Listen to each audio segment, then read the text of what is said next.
Muy buenas tardes no. Muy buenas noches a todos el día de hoy y bienvenidos a una nueva edición de este espacio dedicado a la historia y de vez en cuando a otras cuestiones.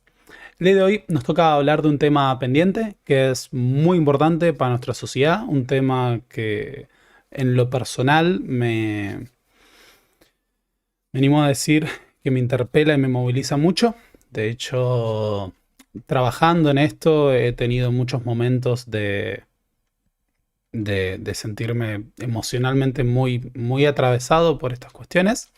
Hoy vamos a hablar de la Guerra de Malvinas, propiamente, desde una visión que vamos a tratar de que sea compleja, problemática y analítica, pero que no deje de lado la dimensión profundamente humana y nacional de uno de los episodios más importantes de nuestra propia historia como argentinos y de un tema que realmente nos moviliza como sociedad. Así que hoy vamos a hablar mucho, tenemos mucho material para trabajar, así que espero que los disfruten. Para los que ya conocen este espacio, no olviden poner el like, comentar cuando termine, si les gusta lo que uno ve. Y a los que estén llegando por primera vez, bienvenidos. Hoy vamos a hablar mucho de historia. Así que vamos por eso. La Guerra de Malvinas. La Guerra de Malvinas tiene la particularidad de ser la única guerra en la que se vio involucrada Argentina en el siglo XX. Y como tal, es un episodio central para nuestra historia reciente, ya que guardamos una estrecha relación con lo que fue el conflicto de Malvinas. Es un conflicto que está fuertemente anclado en nuestra sociedad o incluso en nuestra propia identidad nacional y que tiene montones de elementos que resultan movilizantes.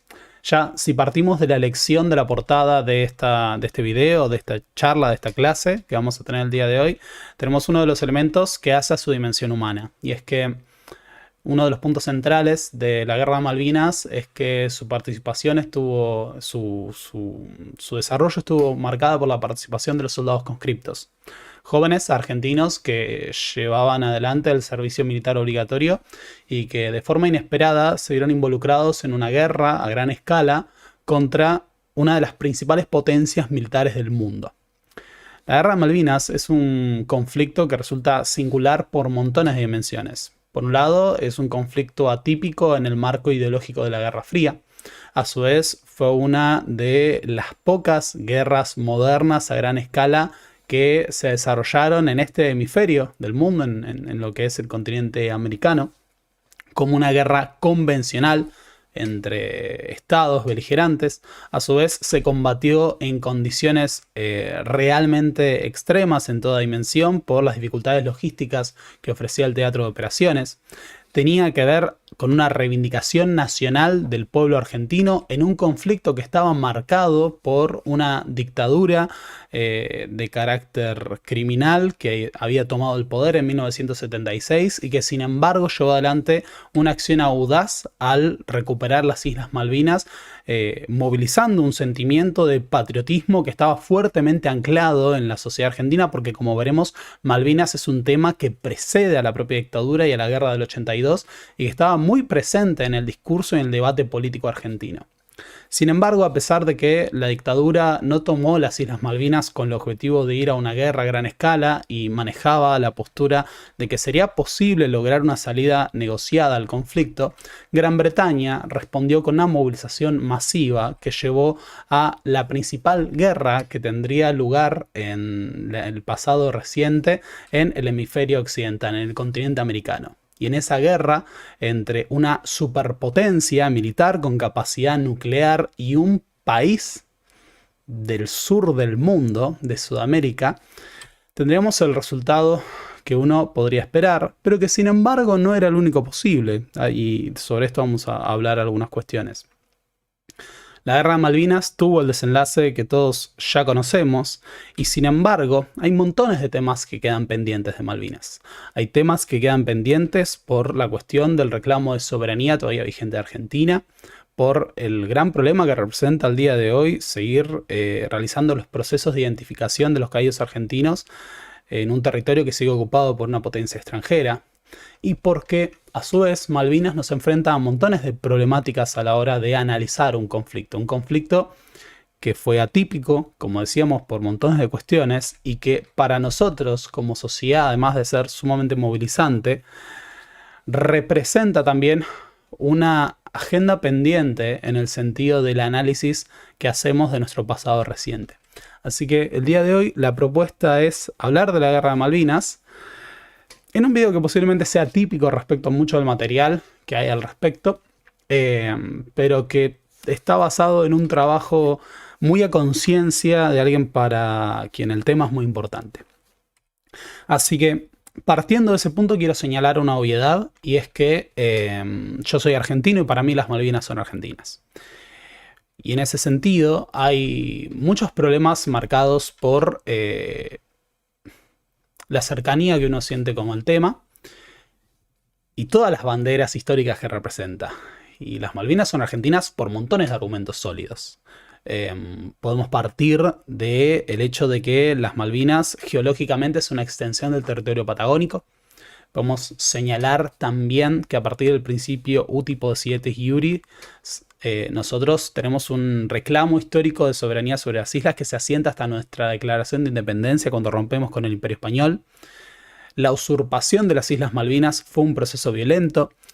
El concepto de autodeterminación de los pueblos como principio para legitimar la ocupación británica de las Islas Malvinas básicamente no aplica porque es población implantada y a partir de eso no es un reclamo legítimo. Y además se sostiene todavía el principio de integridad territorial por el cual el reclamo de soberanía de las Islas Malvinas por parte de Argentina es vigente. Un reclamo que es apoyado por la enorme mayoría de los países del mundo y que representa también un reclamo sobre la base de que no se debe permitir en el siglo XXI que sobrevivan enclaves coloniales.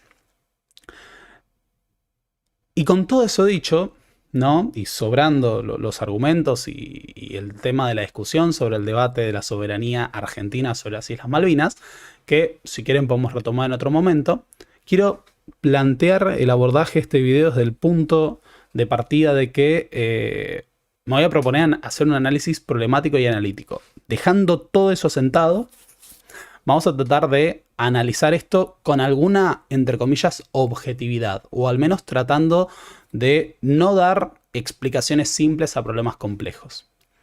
De por sí, quiero plantear que, a pesar de que tenemos una larga historia vinculada a las Islas Malvinas que precede al conflicto del 82, hoy vamos a tratar de centrarnos en el desarrollo que nos lleva al conflicto del 82, a la Guerra de Malvinas propiamente, y a las lógicas de ese conflicto.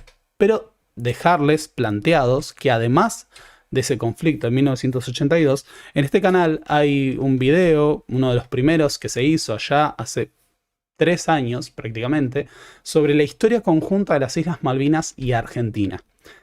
Ese video está un poco viejito, fue de cuando este espacio se llamaba Historia para Millennials, nombre que agradezco haber eliminado porque lo detesto, es un tema para otro día.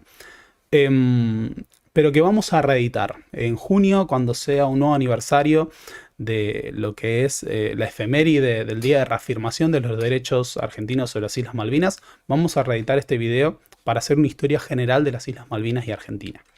Y por otro lado, el otro antecedente, si queremos, para entender un poquito el contexto detrás de este video, es el video de la interna militar, en el que analizamos cuáles eran las disputas al interior de la Junta Militar y de las Fuerzas Armadas durante la última dictadura. Podríamos decir que esos dos videos anteceden a este, pero no van a ser necesarias para analizar estas cuestiones. Sin embargo, quiero plantear un punto importante, que es que esos dos puntos van a estar presentes, pero de manera mucho más solapada en este análisis. Me distraje por ver el chat, no voy a ver el chat en este video. Lo siento.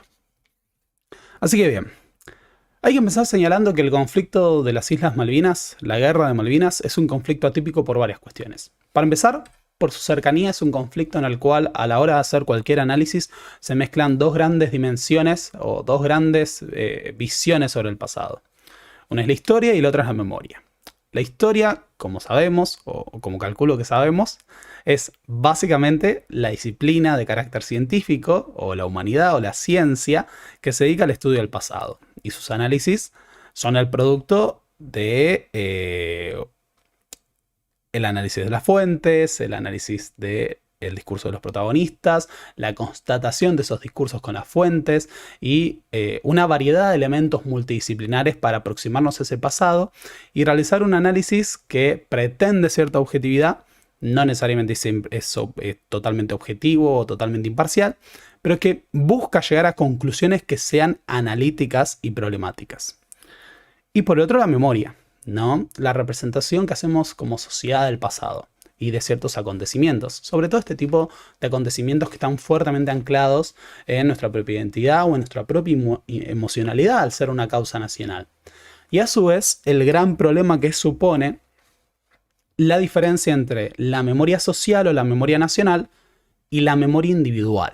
Porque con Malvinas, uno de los grandes problemas que tenemos es que tenemos memorias que pueden resultar disonantes, porque hay experiencias distintas de lo que fue el conflicto. Experiencias distintas de lo que fue el conflicto desde el continente y desde el mismo teatro de operaciones. La experiencia de distintos soldados que en el mismo rol de conscriptos tuvieron, a pesar de ciertas experiencias comunes, a veces otras experiencias muy distintas de la lógica de la guerra, la relación con los oficiales y demás. Partiendo de esto, hay varios problemas que emergen a la hora de sentarnos a analizar la guerra de Malvinas. La primera es que es una causa nacional y que es básicamente una causa de unidad nacional para los argentinos. Excepto casos aislados y a veces problemáticos, la enorme mayoría de los argentinos reivindican la soberanía argentina sobre las Islas Malvinas. Ahora, después, ¿qué análisis se hace de la guerra? Ya es un punto disonante. Porque la guerra tuvo la particularidad de ser hija, a su vez, de lo que fue la última dictadura militar en Argentina. Y esa vinculación que emerge del hecho de que haya sido la dictadura, la junta militar, la que decidió la recuperación de Malvinas, obligó históricamente un gran problema a la hora de procesar la guerra de Malvinas, que es la relación entre la dictadura y la guerra. A partir de esto emerge un gran problema, que es una visión que achaca totalmente la causa de Malvinas a la última dictadura y que con el proceso que siguió de transición a la democracia y de dejar atrás todo lo que había representado el régimen militar, se desvinculó a la causa de Malvinas de la sociedad, ¿no? Lo que se suele llamar la desmalvinización. A pesar de eso hay que señalar un punto que es importante, y es que la desmalvinización ya había empezado con la última dictadura, propiamente, cuando tras su derrota y tras la utilización de esta causa nacional y del sentimiento que despertaba, a la hora de procesar la propia humillación de los mandos de las Fuerzas Armadas, se decidió desmalvinizar, quitar a Malvinas del discurso para quitar esa mancha. Ahora, acá hay un punto que es necesario destacar siempre, que es que el reclamo de soberanía sobre las Islas Malvinas precede a la última dictadura militar. Y esto forma parte del cálculo político del régimen a la hora de llevar adelante la recuperación de las islas, en gran parte como una forma de revitalizar un gobierno que estaba siendo cuestionado por diversas aristas.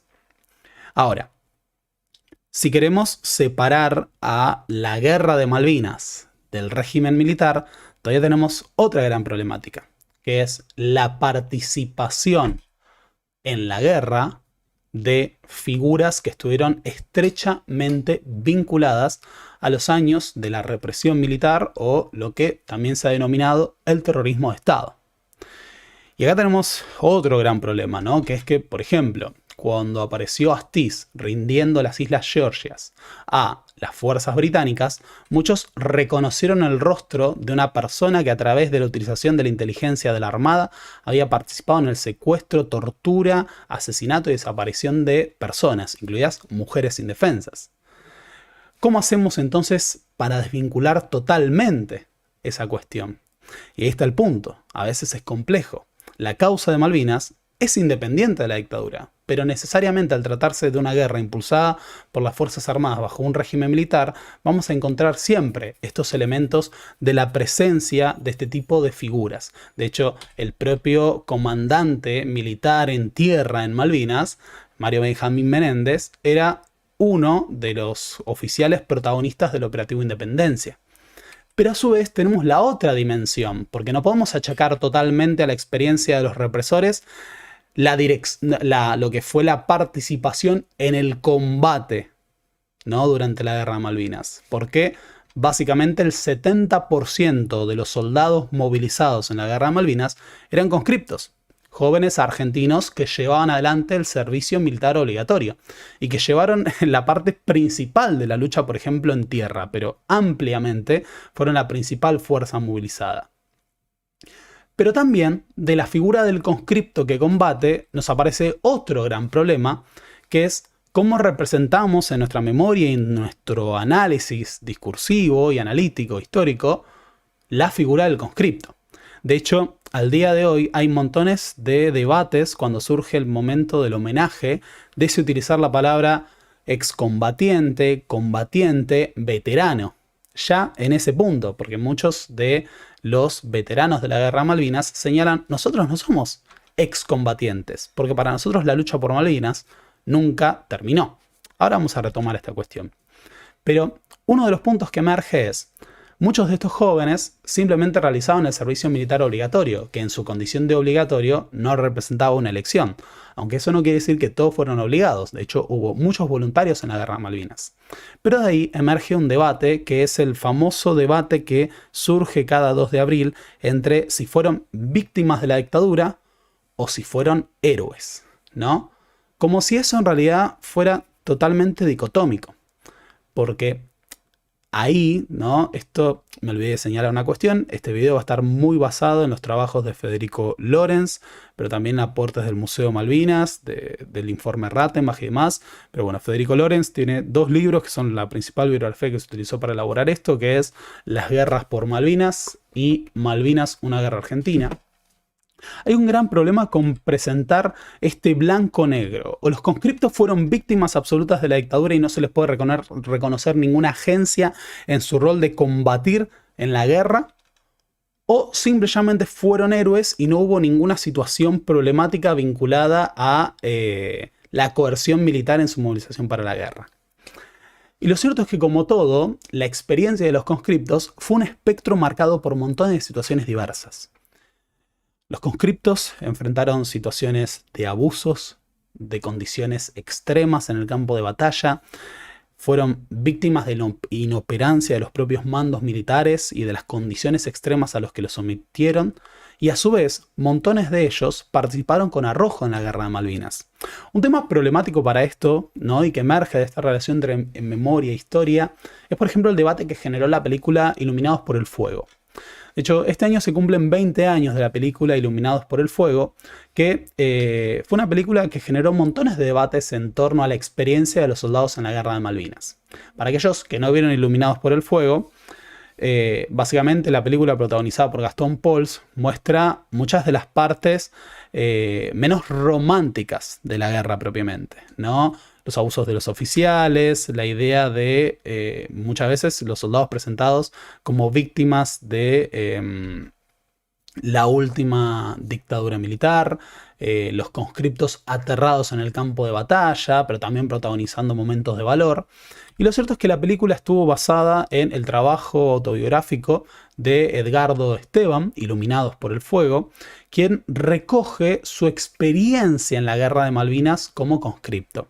Ahora, el hecho de que la memoria o la visión de Edgardo Esteban en la guerra impresa en la película Iluminados por el Fuego haya chocado con las memorias de otros veteranos de la Guerra de Malvinas, no da cuenta de que Edgardo Esteban miente o los otros veteranos mienten, sino que dentro del escenario de la guerra, como en toda guerra, hay momentos de heroísmo y miserias. Se cometen atrocidades y a su vez hay experiencias de compañerismo. Y uno de los puntos centrales, me parece necesario destacar, es que aquellos que creen que, por ejemplo, le quita matiz de héroes a los conscriptos o le quita, no sé, legitimidad a lo que fue la guerra o el reclamo argentino sobre las islas, el señalar que pudieron cometerse abusos y los conscriptos pudieron haber sido sometidos a condiciones extremas, necesario recordar que ahí a mano está el desclasificado informe Rattenbach. El informe de Rattenbach, que fue el producto de la Comisión de Análisis y Evaluación de Responsabilidades del Conflicto del Atlántico Sur, fue encargado por las propias Fuerzas Armadas para evaluar qué había salido mal durante la Guerra de Malvinas al momento del gobierno de Viñone. Y este informe, en el que Benjamin Rattenbach señaló todo aquello en lo que había resultado inoperante, carente de profesionalismo y muchas veces obsecuente del mando militar, también engendró montones de situaciones en las cuales los conscriptos sufrieron abusos o incluso torturas, fueron condenados al hambre y al frío en condiciones en las que con solo un poco de profesionalismo la logística se podría haber resuelto, entre otras cuestiones.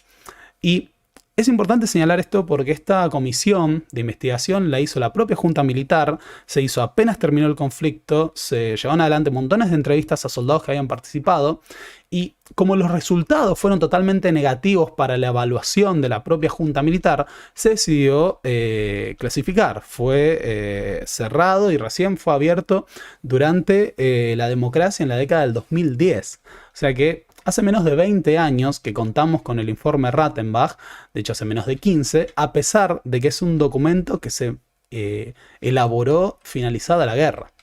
Por otro lado, a veces uno se encuentra con gente que quiere señalar que no hubo torturas o no hubo abusos en Malvinas sobre los conscriptos. Es necesario recordar que tenemos los testimonios, y no solo eso, sino las denuncias y los juicios que han emprendido conscriptos que fueron torturados o que sufrieron abusos durante la guerra. Uno de esos casos es el de Gerardo Rochge o el caso de Silvio Katz.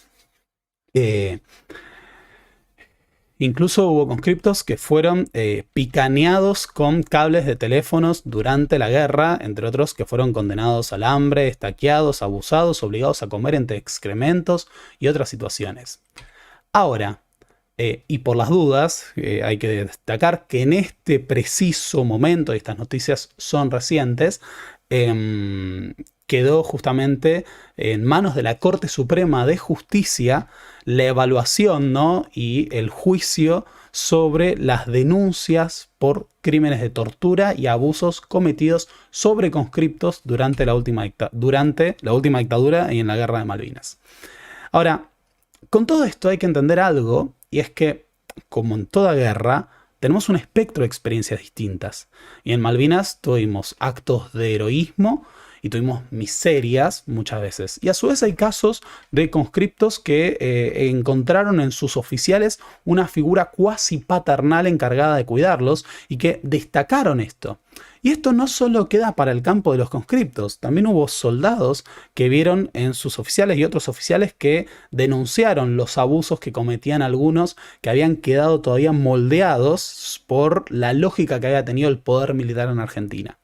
En ese sentido, pensar o señalar que pudieron haberse cometido abusos o atrocidades no es quitar el valor heroico a la gesta que pueden haber emprendido otros de los combatientes de Malvinas o aquellos que fueron voluntariamente a la guerra, sino entender que justamente en toda guerra hay complejidades y partir de presentar o tratar de hacer un análisis histórico supone no borrar la evidencia o aquellos elementos que no concuerdan con la narrativa que quiero imponer, sino entender esto, que el hecho de que se honre a los veteranos de Malvinas y que se honre la gesta de haber pretendido recuperar las islas que son parte de nuestro patrimonio nacional y son parte de un reclamo legítimo, no nos tiene que impedir ver que en la guerra también pudieron haber ocurrido miserias.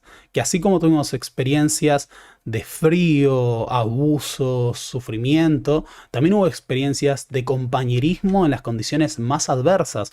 Porque esa experiencia, ¿no?, de caer en situaciones extremas también abre la posibilidad de que soldados, oficiales, conscriptos pudieran tener expresiones de solidaridad y compasión por sus propios compañeros y condiciones extremas. Y todo esto planteando un punto que resulta central, y es que visibilizar estas cuestiones, pero también visibilizar el rol de nuestros soldados y las experiencias en toda su dimensión de la guerra, forma parte de borrar el telón de lo que fue la desmalvinización. Porque tan pronto como se gestó la derrota y los propios mandos militares y las autoridades del régimen tuvieron que procesar su responsabilidad, se inició la desmalvinización. E incluso tenemos los casos de los conscriptos que fueron ocultados, ¿no? Y fueron aislados del resto de la población para que no pudieran contar cuáles habían sido las bases de su experiencia durante la guerra. Por eso, hablar de Malvinas, hablar de todas las dimensiones del conflicto y recuperar el análisis histórico es también una parte de mantener vigente nuestro reclamo de soberanía, porque es aproximarnos al tema, es mantener y profundizar en su conocimiento y tener las herramientas para seguir disputando el sentido de que al día de hoy hay territorio argentino ocupado por una potencia extranjera.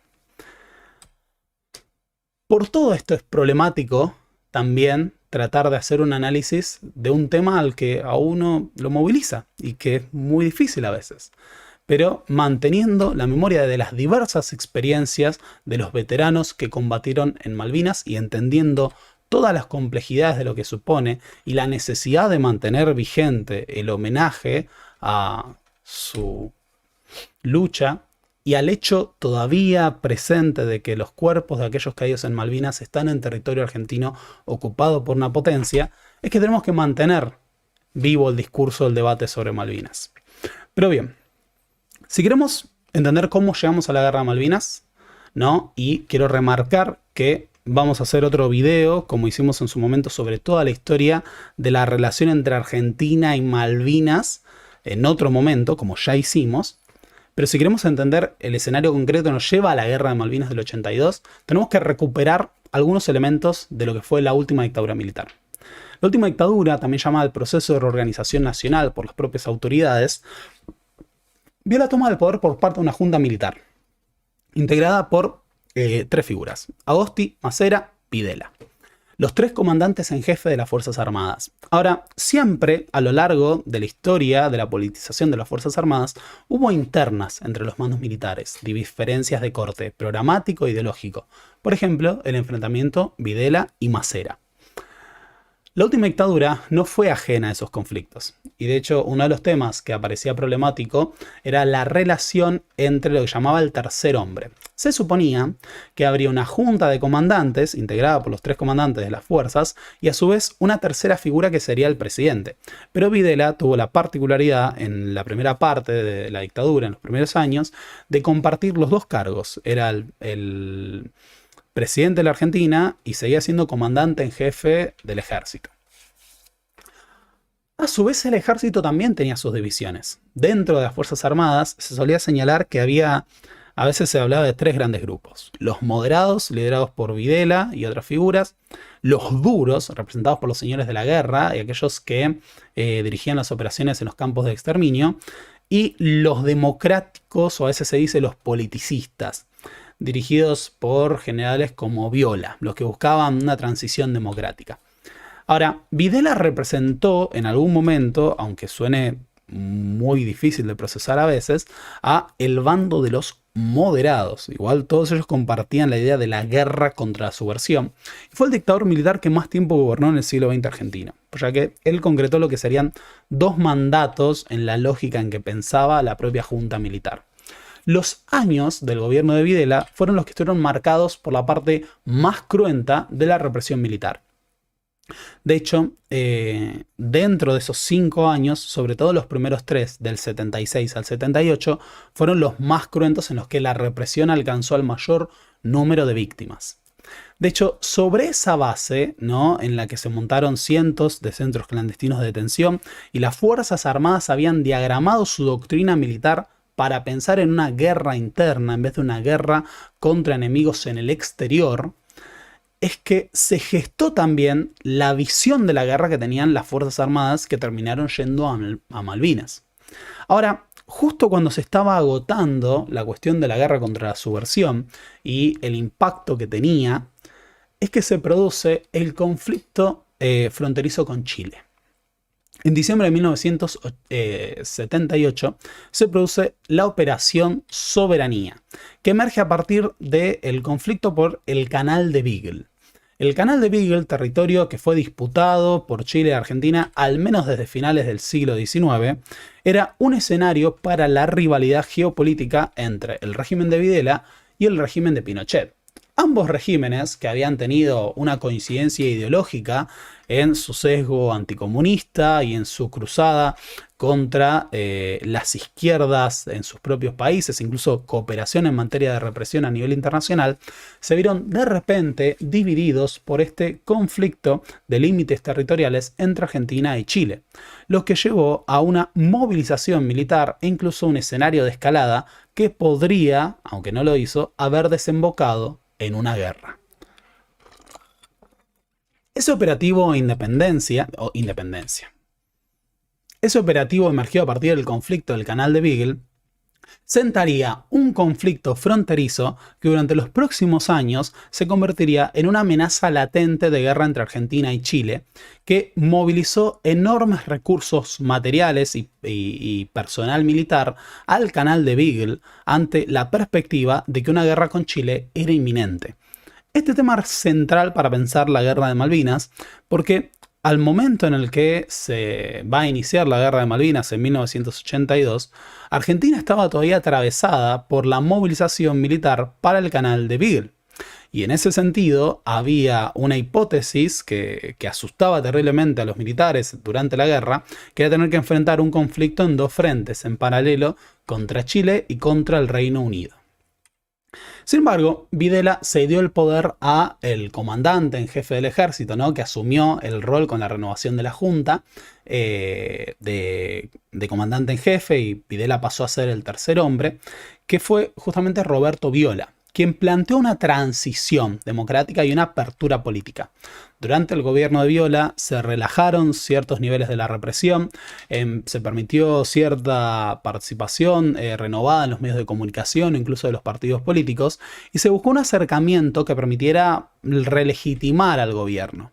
Por entonces ya había montones de signos de agotamiento, entre ellos las denuncias por las violaciones a los derechos humanos, que ya se habían hecho muy presentes a partir del 78 en el marco del Mundial, los vaivenes y la crisis económica, incluso con momentos como el que apuesta al dólar pierde, de Lorenzo Sigot, e incluso la conformación de la multipartidaria. ¿Qué fue la multipartidaria? Un frente político unificado de los principales partidos políticos en su oposición a la dictadura.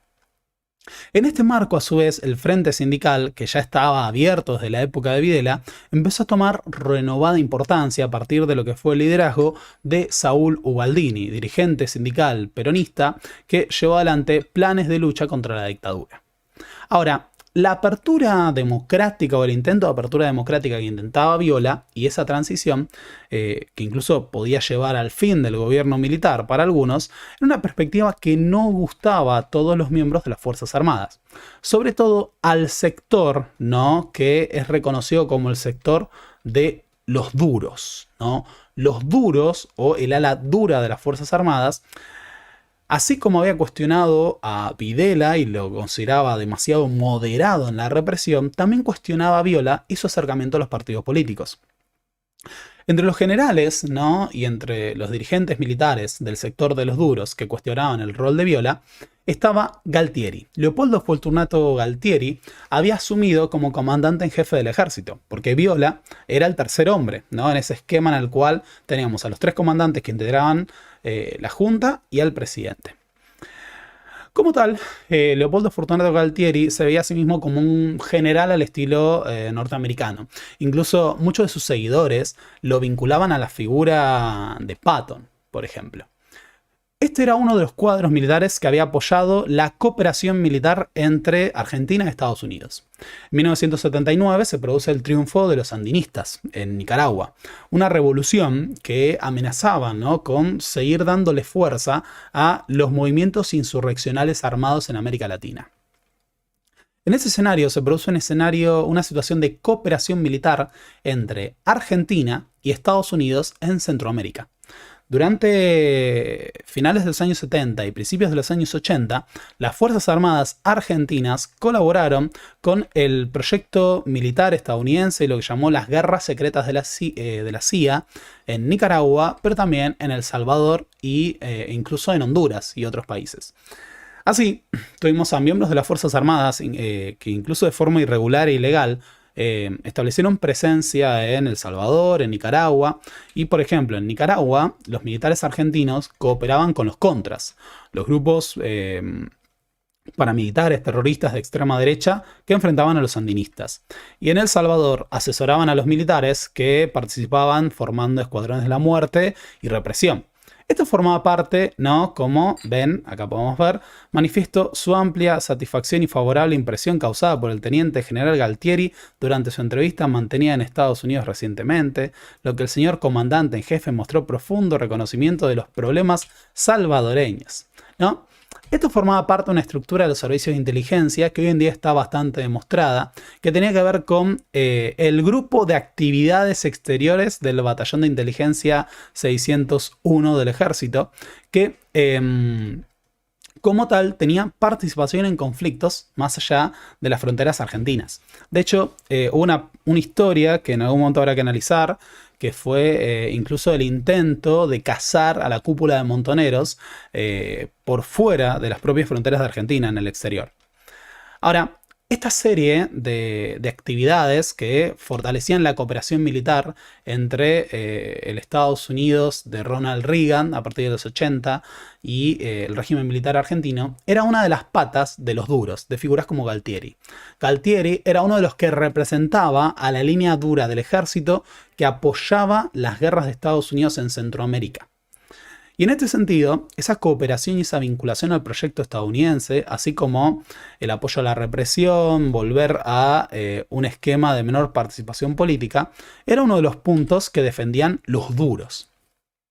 Es así que en diciembre de 1981, Galtieri protagoniza un golpe interno dentro del propio proceso que derroca la figura de Violi y designa la Junta a Galtieri como presidente, que pasa a ser, al igual que lo había sido Videla, comandante en jefe del ejército y a la vez presidente de la Argentina, de facto.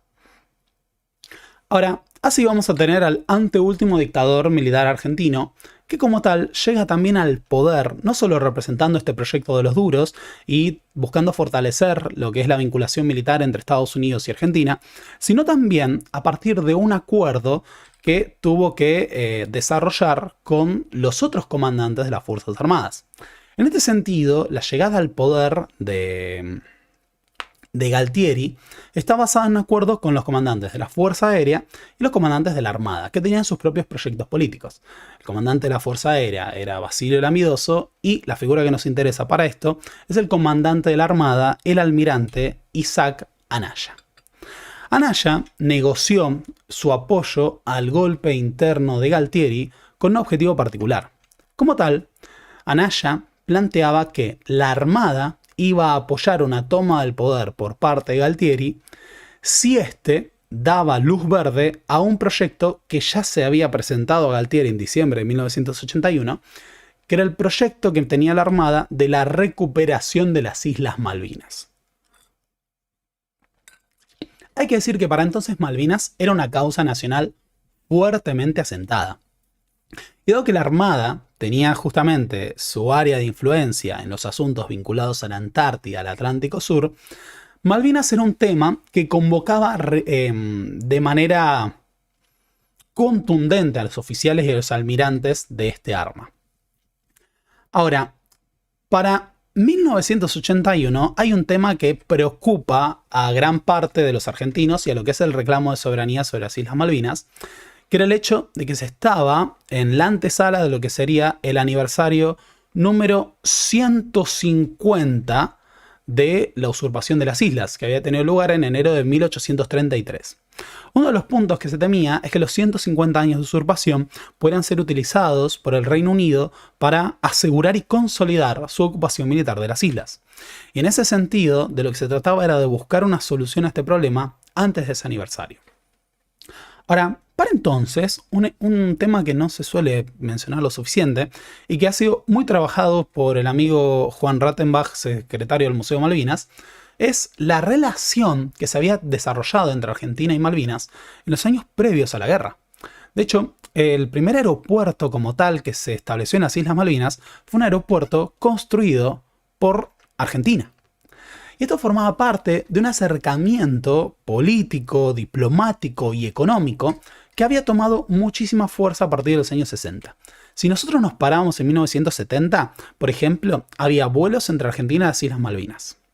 Incluso se había establecido la empresa YPF, que empezó a realizar operaciones en Malvinas. También Gas del Estado, la empresa estatal que por entonces aseguraba la provisión de gas a los hogares argentinos, fue quien entregaba las garrafas que utilizaban los isleños. Así que se estaba produciendo un proceso de integración entre Malvinas y Argentina. Es más, otro punto interesante. Se estaban llevando adelante proyectos educativos por los cuales los isleños iban a estudiar al continente. Incluso se planteaba la posibilidad de que se desarrollaran escuelas mixtas. Entonces teníamos cada vez una vinculación que era orgánica. De hecho, el Reino Unido nunca estableció un aeropuerto en Malvinas, sino que era Argentina el que lo hace. El Reino Unido nunca desarrolló una estructura para proveer de gas a los isleños. Fue Argentina quien lo hizo. Entonces, ese acercamiento, ¿no? Y esa integración económica, política, incluso cultural, se daba también de la mano de un esfuerzo renovado en el proceso de reclamo diplomático. A partir de lo que fue el surgimiento de la Comisión de Descolonización de la ONU, los reclamos a aquellos territorios que permanecían bajo una situación colonial tuvieron muchísima fuerza.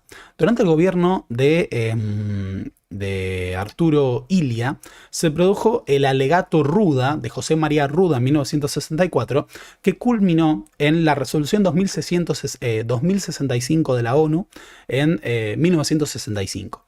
Esta resolución planteaba que la posesión de Malvinas por el Reino Unido no era un acto de soberanía legítima, sino una ocupación. Y llamaba a terminar con el estatus colonial de las Islas Malvinas. Este antecedente, que fue muy importante, tuvo su continuación en otra resolución, que es la resolución 3160, que se da durante el tercer gobierno de Perón a finales de 1973, y que plantea un reconocimiento a los esfuerzos que estaba haciendo Argentina en terminar con la situación colonial de las Islas Malvinas. Es decir, la ONU como tal planteaba que reconocía al esfuerzo que hacía Argentina para terminar la situación colonial de Malvinas, más no la del Reino Unido, porque no se llevaba adelante. Así que en ese proceso de integración estamos avanzando cada vez más en la posibilidad de que las Islas Malvinas pasaran a territorio argentino. Incluso se barajó un proyecto que era un proyecto de retroarriendo, similar a lo que llevaría adelante el Reino Unido con Hong Kong y China. Un proceso progresivo por el cual se produciría la devolución. Sin embargo, en la década de 1980, las negociaciones se estancaron y el Reino Unido pasó a ser oídos sordos a los reclamos argentinos e incluso a las resoluciones que la propia comunidad internacional había tenido respecto al conflicto. Y en ese sentido, lo que empezó a ocurrir es que las negociaciones llegan a un punto muerto. Acá hay que volver a una cuestión que es lo que era el canciller de las Fuerzas Armadas. Las Fuerzas Armadas tenían un sistema de reparticiones durante la última dictadura. No me sale la palabra que quiero utilizar, pero es un concepto que se usa para otros gobiernos. Ya me voy a volver. Pero en ese sentido, lo que ocurría era que distintos ministerios de gobierno estaban a cargo de las Fuerzas Armadas de manera equitativa. Había 8 ministerios en el régimen militar. De esos 8 ministerios había 2 para el ejército, 2 para la Fuerza Aérea, 2 para la Armada y 2 para civiles, que eran economía y educación.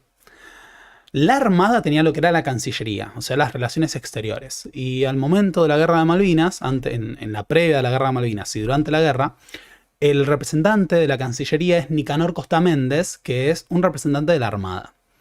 Nicanor Costa Méndez, por entonces, había sido a su vez agregado militar de Argentina en el Reino Unido y mantenía la postura de que el Reino Unido era un imperio decadente, que ya no estaba en condiciones de ir a una guerra, ¿no? Y veía su deterioro en la escena internacional.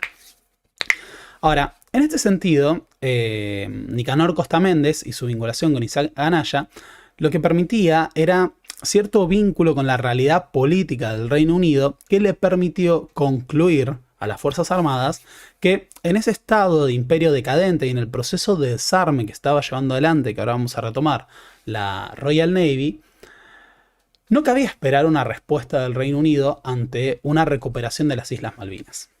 En ese contexto se produce un incidente que va a llevar a una escalada diplomática, que es lo que antecede a la guerra. Muchas veces se da este debate entre ciertos círculos muy reducidos sobre cómo llamar a la guerra de Malvinas.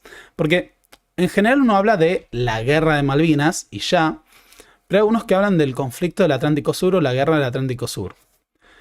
Uno usa la guerra de Malvinas, yo siempre digo guerra de Malvinas, porque básicamente uno es lo que uno siente más cercano y demás, y es donde se llevan adelante las principales operaciones militares.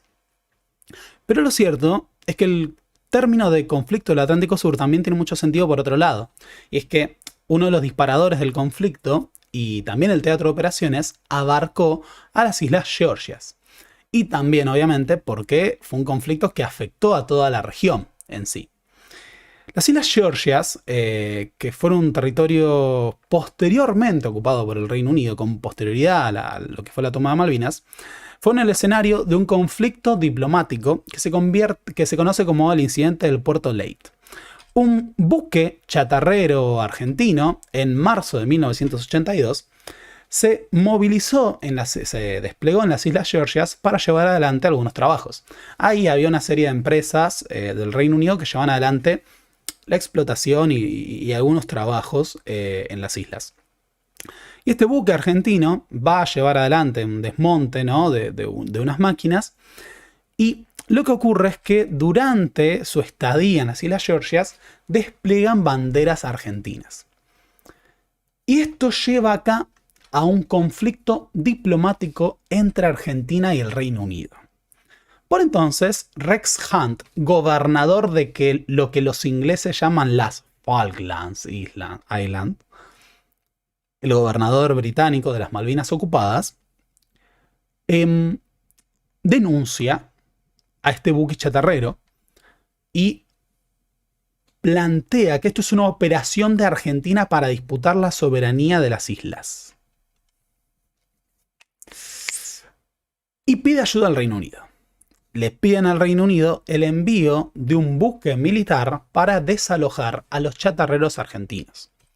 Es así que el Reino Unido envía al buque Endurance con el objetivo de tomar control de las Islas Georgias, reforzar la guarnición militar en Malvinas, que eran unos pocos Royal Marines, y hacer una suerte de alto o parate a una posible expansión de Argentina en el Atlántico Sur. Es en ese marco que se produce la Operación Georgias. El 24 de marzo de 1982, Alfredo Astiz, junto a 14 comandos de marina, se aproximan a las Islas Georgias para reforzar a los chatarreros e impedir que los ingleses se apropien. Así, en realidad, lo que va a terminar en el desenlace de la Guerra de Malvinas se inicia originalmente en las Islas Georgias con un conflicto diplomático. Así tenemos comandos de marina argentinos con Astiz tomando posesión de las islas de la mano de los chatarreros que de repente se vieron involucrados repentinamente en un reclamo de soberanía sobre las Georgias y se produce la escalada diplomática entre el Reino Unido y Argentina. Este conflicto en las Islas Georgias, obviamente que ocupaba una cuestión central de cara a la posición estratégica que tiene en el Atlántico Sur frente a las Malvinas y frente a la Antártida. Y acá es donde aparece la figura de Margaret Thatcher. Es interesante pensar que en 1982 Margaret Thatcher era la primer ministro del Reino Unido con la mayor imagen negativa de la historia del siglo XX. Como tal, la Dama de Hierro había estado marcada por lo que era esta suerte de restauración conservadora o revolución neoconservadora en el Reino Unido y en Estados Unidos. había llevado adelante un plan de ajuste en política económica que llevó a la mayor tasa de desempleo de la historia del Reino Unido, ¿no? Pensemos que estamos hablando de una economía históricamente muy desarrollada, de un país muy rico, ¿no? Y de repente hay un plan de ajuste que lleva a altísimos niveles de desempleo, a un deterioro de las condiciones laborales. Por entonces se estaban experimentando huelgas, motines y conflictos en todo el territorio del Reino Unido. Enfrentamientos obreros que van a decantar en las huelgas de los mineros. Y a su vez había otros frentes para Margaret Thatcher. Además del descontento de sus políticas económicas y los conflictos sociales que surgían, estaba el frente de Irlanda. En Irlanda del Norte, pero también en el Reino Unido en general, se estaban viviendo lo que se conoce como los años de los tumultos, que fue el periodo de actividad del IRA como una guerrilla urbana, que a veces se habla del conflicto de Irlanda del Norte o el conflicto de Irlanda, que es justamente la lucha del IRA por la independencia total de Irlanda, incluso la unificación entre Irlanda y lo que es Irlanda del Norte, el territorio que al día de hoy sigue siendo parte del Reino Unido.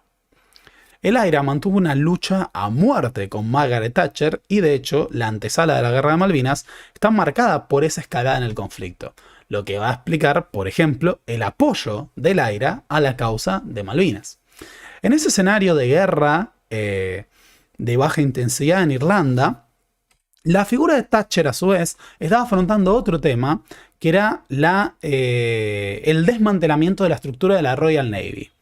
La Armada Real, por entonces, estaba fuertemente en desuso.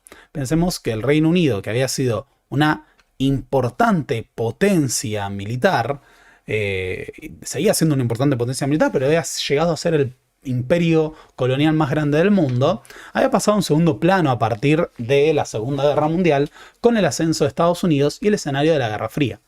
Y en ese sentido, lo que teníamos era una Royal Navy que suponía un gasto que no se utilizaba demasiado. De hecho, en 1981 se suponía que se tenía que llevar adelante un proceso progresivo de desarme de la Royal Navy que se postergó. O sea, solo de casualidad no se había producido ya la desmovilización de esa estructura militar antes de la Guerra de Malvinas. Nicanor Costa Méndez, con todo esto, mantenía fuerte esta idea. El Reino Unido es un imperio decadente, Margaret Thatcher es un gobierno impopular y la Cancillería argentina venía trabajando la cuestión del reclamo de Malvinas. Sin embargo, como señalábamos antes, el reclamo estaba en un punto muerto, ya que no se habían producido mayores negociaciones y Margaret Thatcher no estaba dispuesta a negociar Malvinas por ahora. A su vez, este conflicto escala, ¿no? Y tenemos a Lord Peter Carrington, que es el ministro del Foreign Office de Margaret Thatcher, negociando con Costa Méndez la cuestión de las Islas Georgias. Este conflicto diplomático, que parece originalmente una cuestión secundaria, empieza a escalar y tensiona la relación entre Argentina y el Reino Unido. Para el Reino Unido, Argentina busca apropiarse de territorio que ellos reclaman como propio y consideran que la junta militar es una amenaza al interés del Reino Unido. Ahora, el hecho de que estuvieran llevando al buque Endurance podía ser un primer paso en un proceso de reforzamiento militar en el Atlántico Sur. Es así que se produce el otro gran problema, que es la necesidad de adelantar los planes militares para la ocupación de las Islas Malvinas. La recuperación de las Islas Malvinas aparece ahora como una necesidad mucho más latente, porque si el Reino Unido empieza a reforzar su presencia militar en el Atlántico, tal vez podría ser mucho más difícil asegurar la recuperación en los términos en que lo habían proyectado las Fuerzas Armadas desde diciembre de 1981. En ese sentido, las Fuerzas Armadas evaluaban la posibilidad de tomar las islas de forma incruenta, ¿no? sin muchas bajas, y de una manera rápida, para asegurar una negociación a posteriori.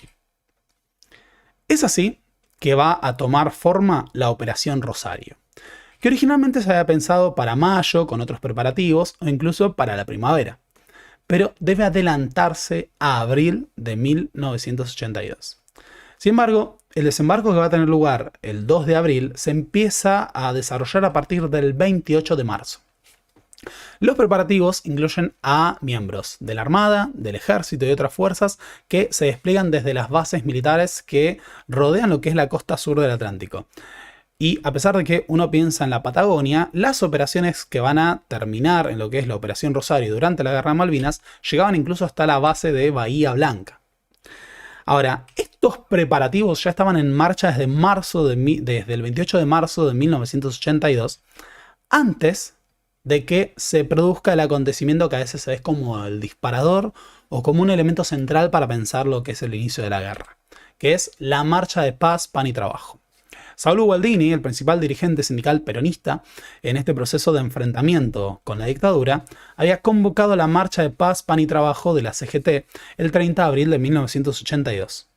Esta fue hasta ese momento la mayor movilización en contra de la dictadura que había tenido lugar hasta 1982.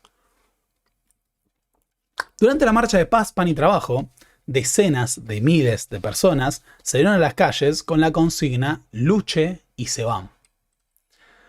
Había un clima ya contestatario muy asentado por montones de causas, no solo el deterioro en el frente de los derechos humanos, sino, como decíamos antes, el deterioro económico, el descontento por la falta de libertades políticas, entre otras cuestiones. El sindicalismo peronista ya se había reorganizado y estaba en pie de lucha. De hecho, esta marcha culmina en una dura represión que deja montones de heridos, algunos muertos, y miles, creo que son casi 2000 detenidos que deja esta marcha. De hecho, todas estas fotos que muchas veces asocian a la dictadura son de la represión de la Marcha de Paz, Pan y Trabajo.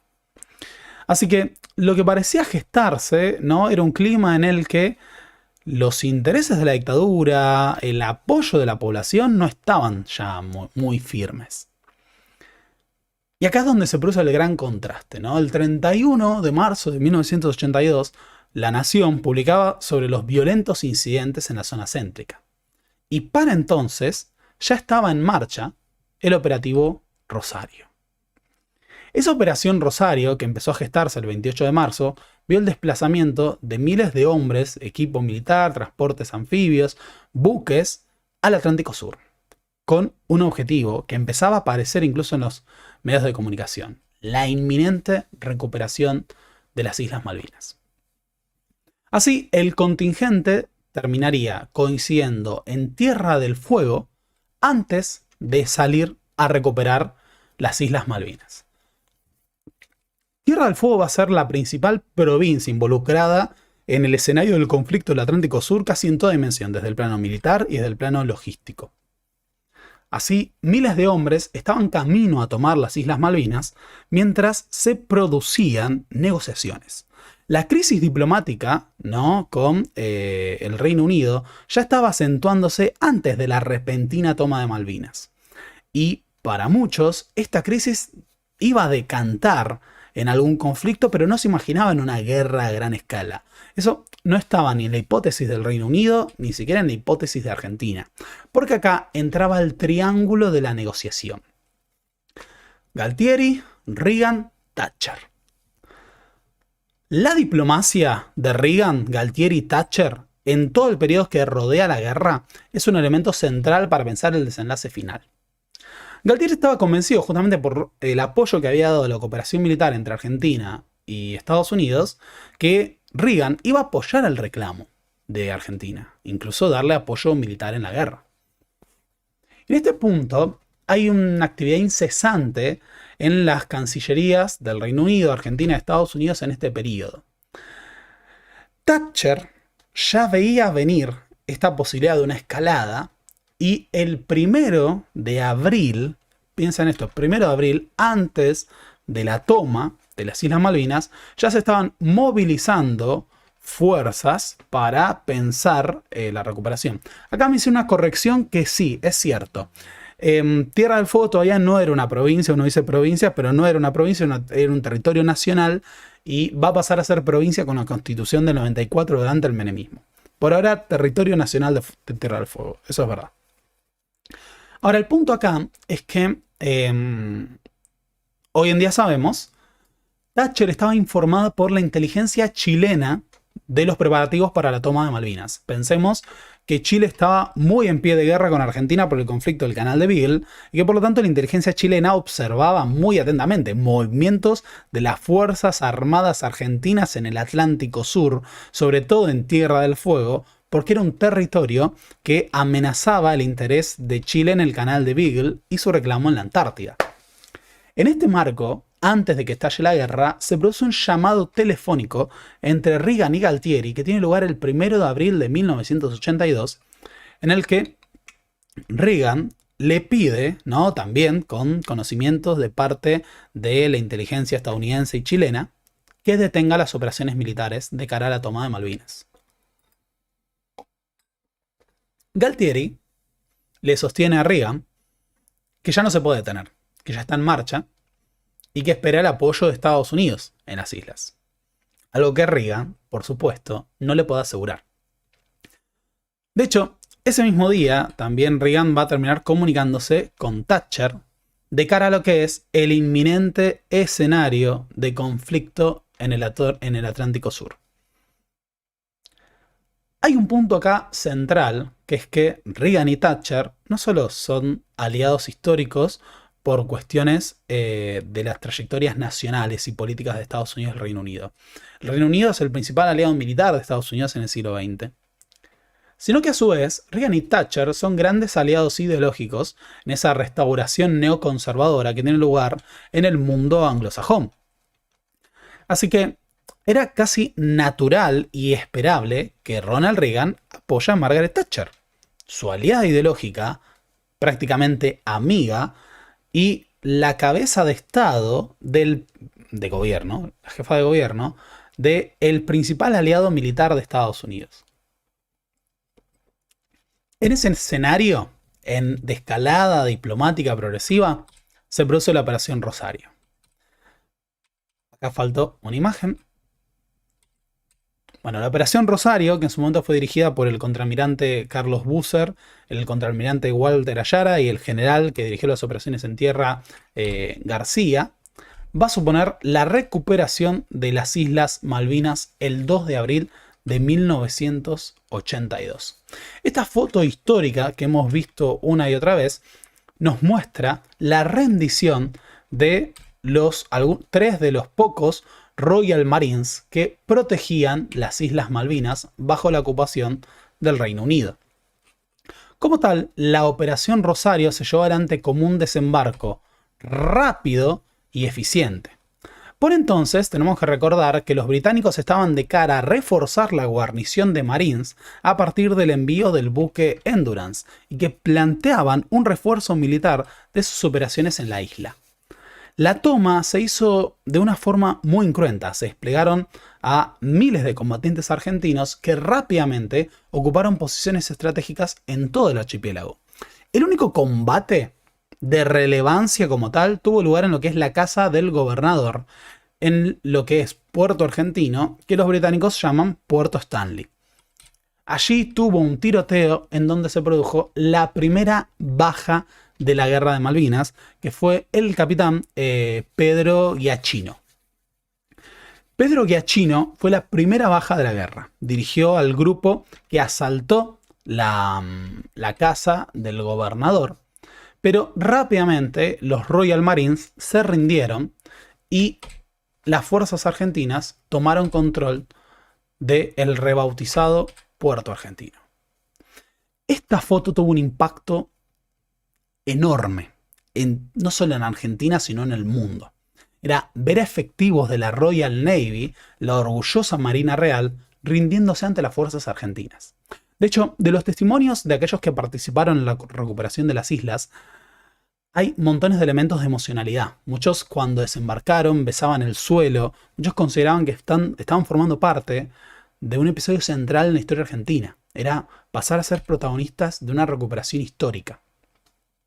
Y de hecho, todo el clima que rodeó a esa recuperación, un clima no solo de victoria, sino de idea de que se estaba desarrollando la proeza militar del siglo XX argentino.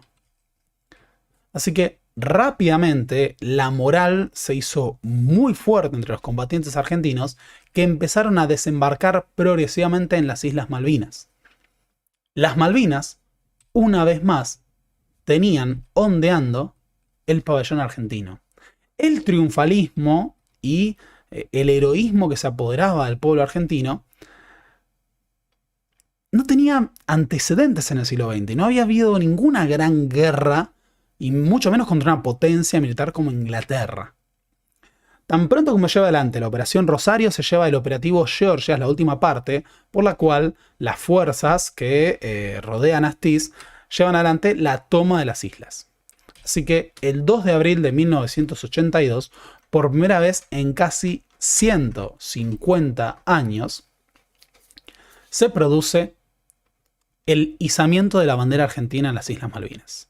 Un hecho que para muchos representó un argentinazo. Y este es el título que le dio Crónica a la recuperación de las Islas Malvinas. La recuperación de las islas tuvo un impacto rotundo en toda la prensa y en toda la población, que ya se dejó sentir el mismo 2 de abril. Los medios de comunicación informaron por todos lados lo que era la recuperación de las islas. Y en ese sentido, el hecho de que las tres Fuerzas Armadas hayan participado de esto daban una idea de unidad nacional que marcaría un furor que se desarrollaría en la próxima semana. Muchas veces se confunden dos grandes actos. Hubo dos grandes movilizaciones a la Plaza de Mayo. La primera tuvo lugar el 2 de abril, que fue una movilización totalmente espontánea.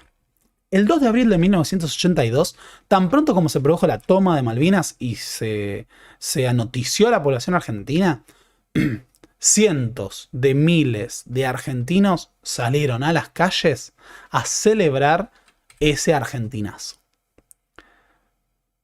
Y acá había una mezcla que daba cuenta de la unidad nacional que generaba la causa Malvinas. Se movilizaron todos los sectores a celebrar.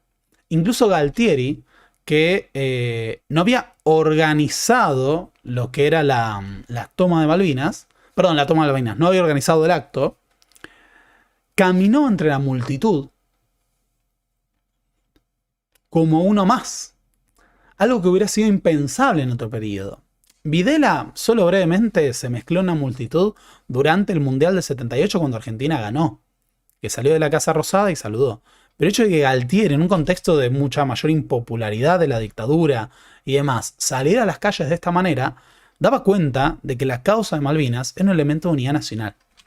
Así, salió al balcón y terminó dando un discurso a una plaza que lo vitoreaba de forma repentina. Esto da cuenta de algo. Si las Malvinas hubieran sido una causa, si queremos, ¿no? Inventada por la dictadura o solo un producto de la política de la dictadura, esto no hubiera ocurrido de esta manera. Esto ocurrió porque, como retomaremos en otro momento, las Malvinas son una causa nacional fuertemente asentada. Así, Galtieri dio un discurso celebrando el argentinazo, la recuperación de las islas como un territorio nacional y una reivindicación histórica de la Argentina, pero con un punto que es importantísimo: llamando a negociar.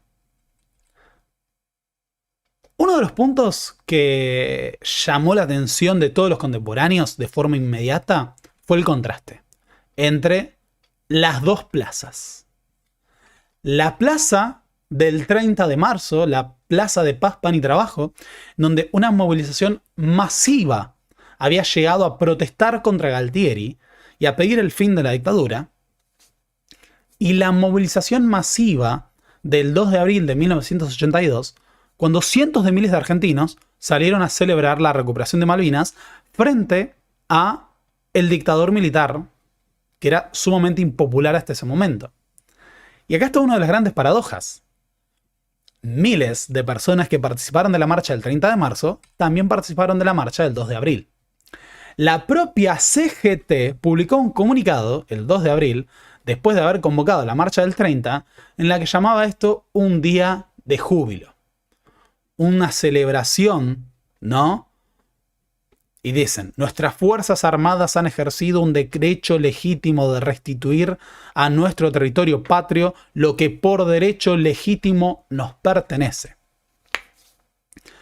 Así, cientos de miles de personas de todas las ideologías políticas, de todas las filiaciones partidarias, se movilizaron de cara a apoyar la recuperación de las Islas Malvinas.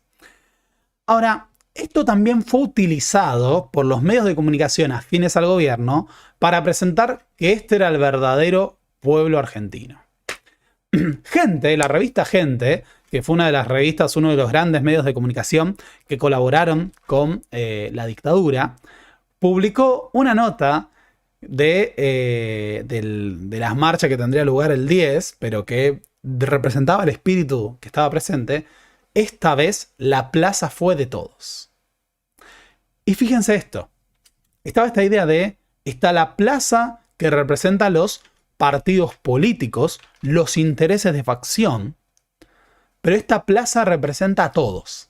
Y es algo que aparece incluso en la TV pública, cuando hace su cobertura, en la que hablan, qué diferencia, el 30 de abril se expresaron unos sectores por intereses particulares, y ahora está todo el pueblo argentino. Durante la movilización en la Plaza de Mayo, había un aire militarista, triunfalista, que daba cuenta no solo del conflicto con el Reino Unido, sino también del conflicto con Chile. Los argentinos estaban muy eufóricos y estaban en un proceso de movilización patriótica que ya había sido utilizado por los militares de cara al conflicto del Canal de Beagle. Y con ese tema tan latente, esto está en el video, pueden ver lo que es la cobertura de la TV pública este día, hay un momento en donde la multitud canta. Tero, tero, tero, tero, tero, tero, tero, tero. Hoy le toca a los ingleses y mañana a los chilenos. Justamente planteando este tema de que la confrontación con Chile estaba muy presente para la población argentina. Un Galtieri que está pensando en negociar, en ese discurso que es más corto y que es menos aguerrido, aunque se celebra, dice, aceptaremos el diálogo después de esta acción de fuerza, pero en el convencimiento de que la dignidad y el orgullo nacional han de ser mantenidos a toda costa y a cualquier precio. Fíjense que es, aceptaremos el diálogo después de esta acción de fuerza, porque el escenario que se está imaginando Galtieri es de una no respuesta del Reino Unido y de una negociación por las Islas Malvinas.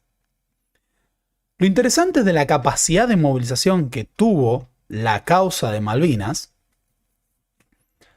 fue justamente que unió de manera indistinta a montones de sectores de la sociedad detrás de una única bandera. Como no se había visto en una Argentina que estaba totalmente atravesada por divisiones políticas, partidarias y por el rechazo a un régimen que había desaparecido a miles de personas y que se sustentaba en el poder en un contexto de crisis, descontento, aumento de la pobreza y desempleo. La dictadura rápidamente hace uso de la movilización que genera la causa de Malvinas para tratar de aprovechar eso y capitalizar un apoyo político. Malvinas, la guerra, incluso antes de que estallen las hostilidades a gran escala, es instrumentalizada para el apoyo al régimen. Y así aparece la consigna argentinos a vencer, que mostraba el pulgar y que estaba en todo. Aparecía en la TV pública, aparecía en los medios gráficos, argentinos a vencer. Cada uno en lo suyo defendiendo lo nuestro, planteando que todos pueden apoyar en la causa nacional, siendo buenos padres, siendo buenos trabajadores, siendo buenos estudiantes, siendo buenos hijos. Entonces a todo se le sumaba la idea de argentinos a vencer. Ya estamos ganando. Y en ese sentido, la dictadura fue muy hábil en utilizar el marketing para aprovechar la causa Malvinas. Ahora, acá lo que tenemos es una cuestión en la que se mezclan montones de elementos. Expresiones de apoyo a esto desde abajo y desde arriba. institucionales y extrainstitucionales. Montones de escuelas rápidamente empezaron a llevar adelante actos para celebrar la recuperación de las Islas Malvinas. Esta foto de este acto con el discurso de la directora en un colegio es del propio 2 de abril de 1982, donde espontáneamente, sin que haya bajado una orden del Ministerio de Educación, las escuelas salieron a celebrar el argentinazo. Muchos jóvenes, miles de jóvenes, salieron a enlistarse para ir como voluntarios a Malvinas. Muchos de ellos no podrían ir a combatir y otros tantos, por ejemplo reservistas, terminarían en el campo de batalla. Pero lo interesante es esto, para muchos tenía un sentido de aventura. Era ir a participar de una causa nacional, de una lucha que era vista como heroica, contra una potencia, por una causa que era de consenso común. Hay una entrevista, que acá no incluí porque no incluí videos en esto, pero de unos jóvenes que están terminando la escuela secundaria y que están en la lista y que hablan, los entrevista la televisión, ¿no? Y les dicen que ellos no podían ir a pelear porque eran menores de edad, pero que iban a poder participar de tareas logísticas y otro tipo de cuestiones. A su vez, toda la población pasó a estar atravesada por la causa Malvinas.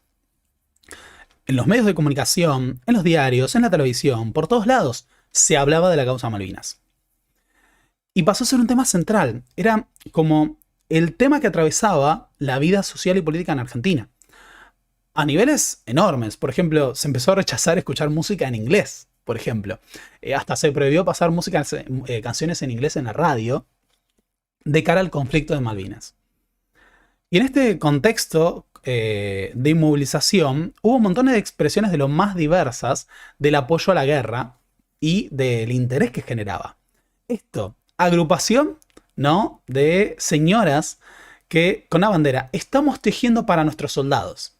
Todos los días hasta que los piratas ingleses sean definitivamente vencidos. Súmese usted también. Esto era parte de esa movilización espontánea que se hacía desde abajo y que no respondía solamente a lo que utilizara el régimen. Y a su vez se llevaron adelante colectas solidarias para proveer de alimentos, de cigarrillos, de chocolates, de abrigos a toda la población. Perdón, a todos los combatientes. Incluso se llevó adelante el Festival de la Solidaridad Latinoamericana el 16 de mayo de 1982, un festival de rock bajo una dictadura con el objetivo de recaudar fondos.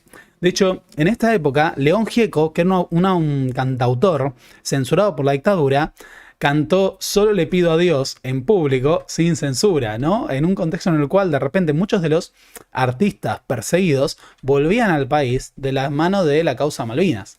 Es en ese contexto que Charly García compone No bombardeen Buenos Aires, en un contexto en el cual la amenaza del escenario de la guerra, de un posible bombardeo, para nada, o sea, de un posible en la mente de la población de Buenos Aires, pero que no tenía ningún sustento, era una paranoia constante. Charly García compone este tema que después se publicará propiamente a finales de año. Uno de los episodios más nefastos y una representación de lo que fue el espíritu de instrumentalización de la guerra por parte de la dictadura fue el Fondo Patriótico Nacional. El Fondo Patriótico Nacional fue una iniciativa para reunir donaciones en dinero, en joyas, en bienes, en productos para la guerra. Este Fondo Patriótico Nacional, ¿no?, fue desarrollado en todo el país. En todo el país había espacios en donde uno podía encontrar las cajas del Fondo Patriótico Nacional Malvinas para ir a donar. Y no solo se creó el fondo, sino que en la televisión pública se desarrolló el programa Las 24 horas de Malvinas, en el que durante 24 horas se hizo una transmisión ininterrumpida para fomentar la recaudación de fondos para el Fondo Patriótico Nacional.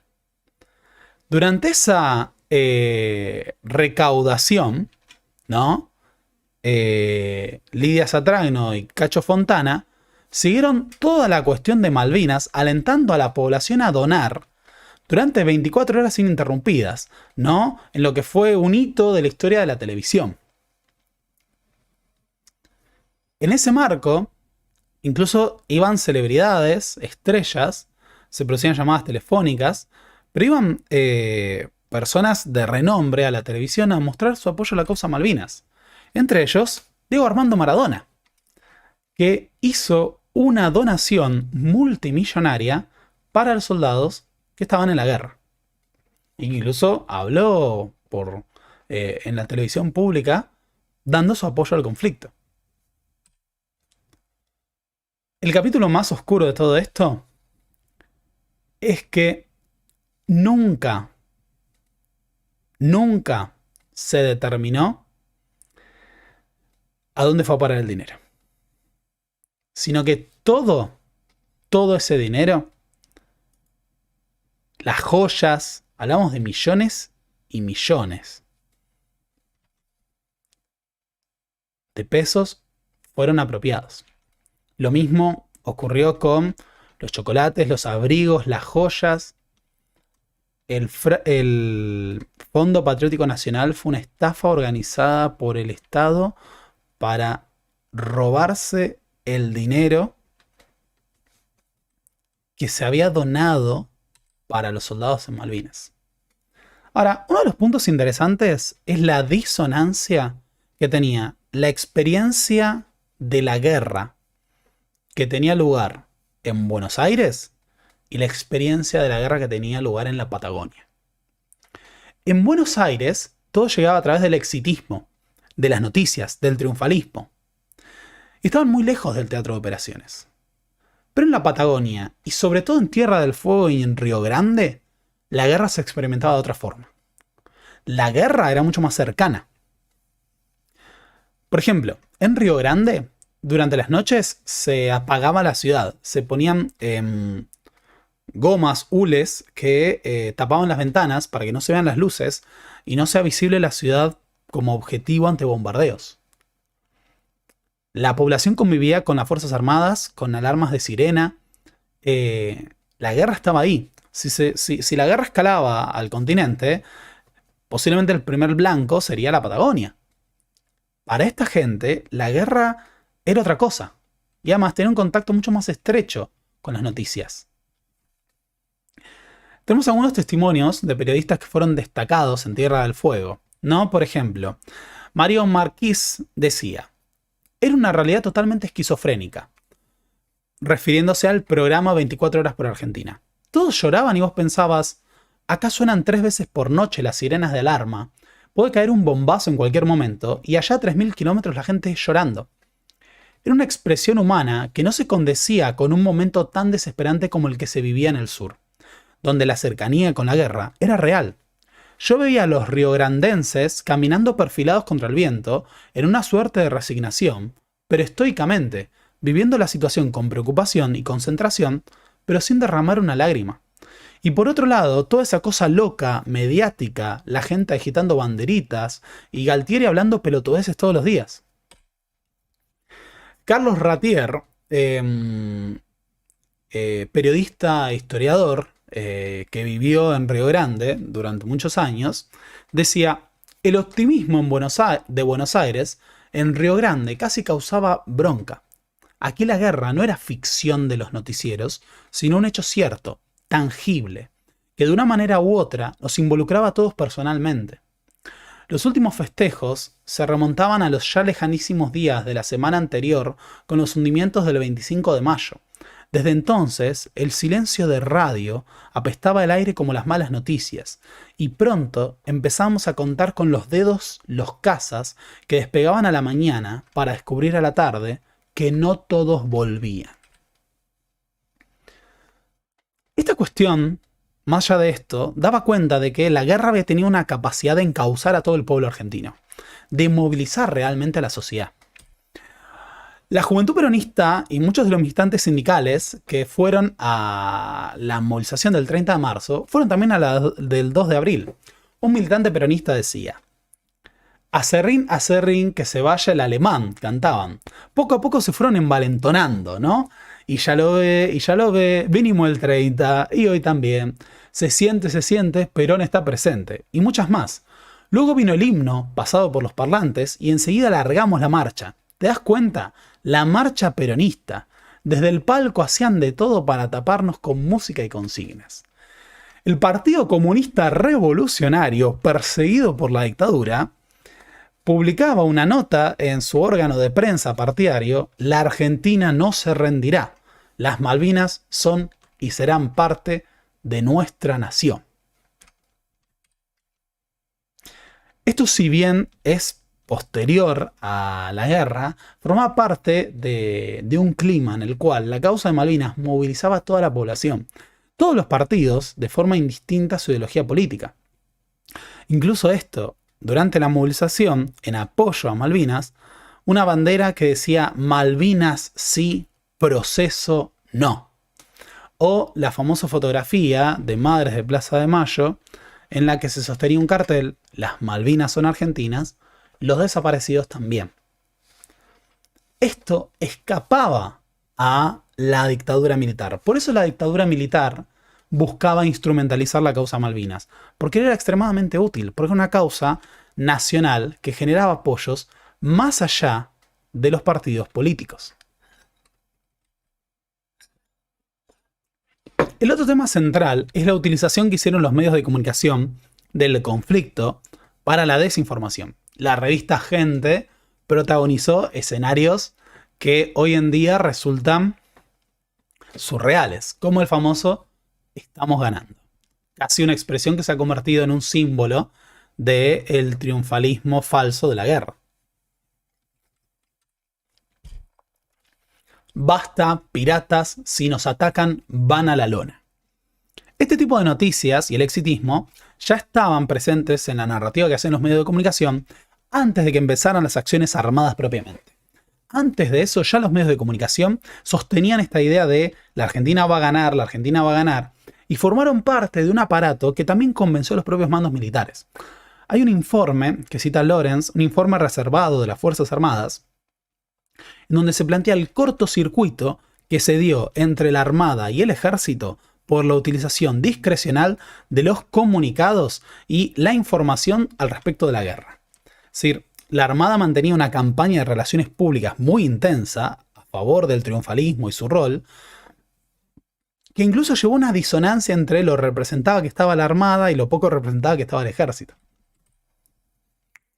Así, a lo largo de todo el conflicto, lo que vemos es esto: estamos ganando, seguimos ganando.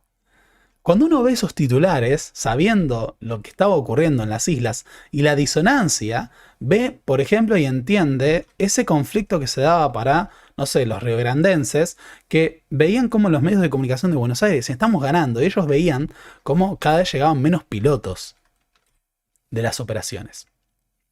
Pero a su vez, Malvinas estaba presente en todo un universo de representaciones simbólicas, gráficas, ¿no? Las Malvinas son argentinas y un soldado argentino frenando un monstruo. Se fortalece totalmente la imagen de los piratas, ¿no? Y montones de caricaturas representaban a los ingleses como piratas, a Estados Unidos y el Reino Unido cortando el mundo. Mucho material de cómics, a partir sobre todo de que Reagan se posiciona a favor de Inglaterra, aparece acá, ¿no? Thatcher como una pirata, Reagan como un mafioso, el diablo los cría y la ambición los junta. O el Reino Unido como un león y un gaucho tirándole una boleadora y diciendo: no hay león que aguante esta boleada. Ese es un meme que se puede usar para otras cosas. Otra, un león viejo con dientes postizos como una representación de un imperio decadente y antiguo, que dice: los argentinos me agarraron con los dientes en el vaso. Otra que obviamente representa a un gaucho argentino combatiendo contra un marín, un guardia inglés, que, ojo, después de mí hay aceite hirviendo. Porque también se hizo una gran apelación a la historia, al sentido histórico de lo que se hacía. las invasiones inglesas estuvieron muy presentes, también la batalla de Vuelta Obligado, entre otros conflictos por la disputa de soberanía. Este otro, la desinformación inglesa. Vamos a tomar unas islas tropicales, ¿no? Presentando a este imperio, ¿no? Que iba a capturar unas islas en América, ¿no? Y podían ser unas islas tropicales y no unas islas frías en el sur. O, bueno, acá ingleses huyendo de un misil Exocet, a casa por retobados. O este que aparece después, el de un marín huyendo hacia Inglaterra. Pero también se produjeron discursos más elaborados. Una nota de Santiago Kovadlov, que se titulaba Las Malvinas, Macbeth y los bárbaros modernos, hacía una crítica del Reino Unido como un imperio colonial en el siglo XX. Y decía: los 18.000 kilómetros de involución histórica que ha recorrido Inglaterra desde Londres a las Islas Georgias del Sur y Malvinas dejan caer sobre los hombros de los sectores más progresistas del pueblo inglés el peso de una labor ardua e inaplazable: liberarse del yugo colonialista que aún condiciona el curso de su cultura. Solo así podrán de una vez por todas deshacerse del moderno primitivismo que enajena la vida británica. Esta idea de también hacer una construcción de un lado hay un pueblo-nación y del otro hay un imperio colonial antiguo que se aferra a una estructura del pasado. La revista Gente publicaba después una nota en donde inflamaba al pueblo argentino y decía: no perteneces a un país donde los jóvenes visten calzoncillos con la imagen de su bandera. No sos del país en donde los viernes por la noche los jóvenes eligen por mayoría beber cerveza con los amigos antes que amar a una mujer. No perteneces a un país que tuvo a Drake o a Morgan, piratas por las dudas, sino al país de Belgrano y Sarmiento. La revista Humor también publicó montones de portadas, una de las pocas revistas que podía ser abiertamente opositora a la dictadura, haciendo uso del humor, en donde aparecía Margaret Thatcher y el secretario de Estado de Estados Unidos. Y está el gran punto. La diplomacia y el diseño geopolítico eran centrales detrás de esto, porque no solo se había tomado las islas, sino que se tenía un análisis de cuál era el escenario internacional y del apoyo que Estados Unidos daría a Malvinas. Argentina, las Fuerzas Armadas, tomaron las islas el 2 de abril y luego movilizaron conscriptos mientras mantenían esta idea de que iban a dialogar. De nuevo, aceptamos el diálogo después de esta acción de fuerza. De lo que se trataba era de ocupar las islas con una fuerza simbólica y después negociar. Es por eso que gran parte del material logístico, de la maquinaria bélica, gran parte del ejército profesional, estaban en el continente. Es más, una parte importante de todo eso estaba en la frontera con Chile. Y de lo que se trataba era de llenar las Islas Malvinas de conscriptos de una fuerza que hiciera una toma simbólica para negociar. Según el informe Rattenbach de responsabilidades sobre el conflicto del Atlántico Sur, las Fuerzas Armadas tenían tres hipótesis, tres escenarios posibles. Escenario 1. Argentina toma las Malvinas y el Reino Unido no va a la guerra y se negocia. Escenario 2. Argentina toma las Islas Malvinas, el Reino Unido va a la guerra y Estados Unidos apoya a Argentina. Escenario 3. Argentina toma las Islas Malvinas, el Reino Unido va a la guerra y Estados Unidos permanece neutral. Esos eran los tres escenarios que había diagramado el alto mando de las Fuerzas Armadas a la hora de pensar cómo sería un conflicto en el Atlántico Sur. Thatcher, que, por ejemplo, tan solo un año antes estaba debatiendo la desmovilización y el desarme del Reino Unido, de repente tenía una situación de posible conflicto militar en Argentina. Ya desde el 1 de abril se estaban llevando adelante preparativos.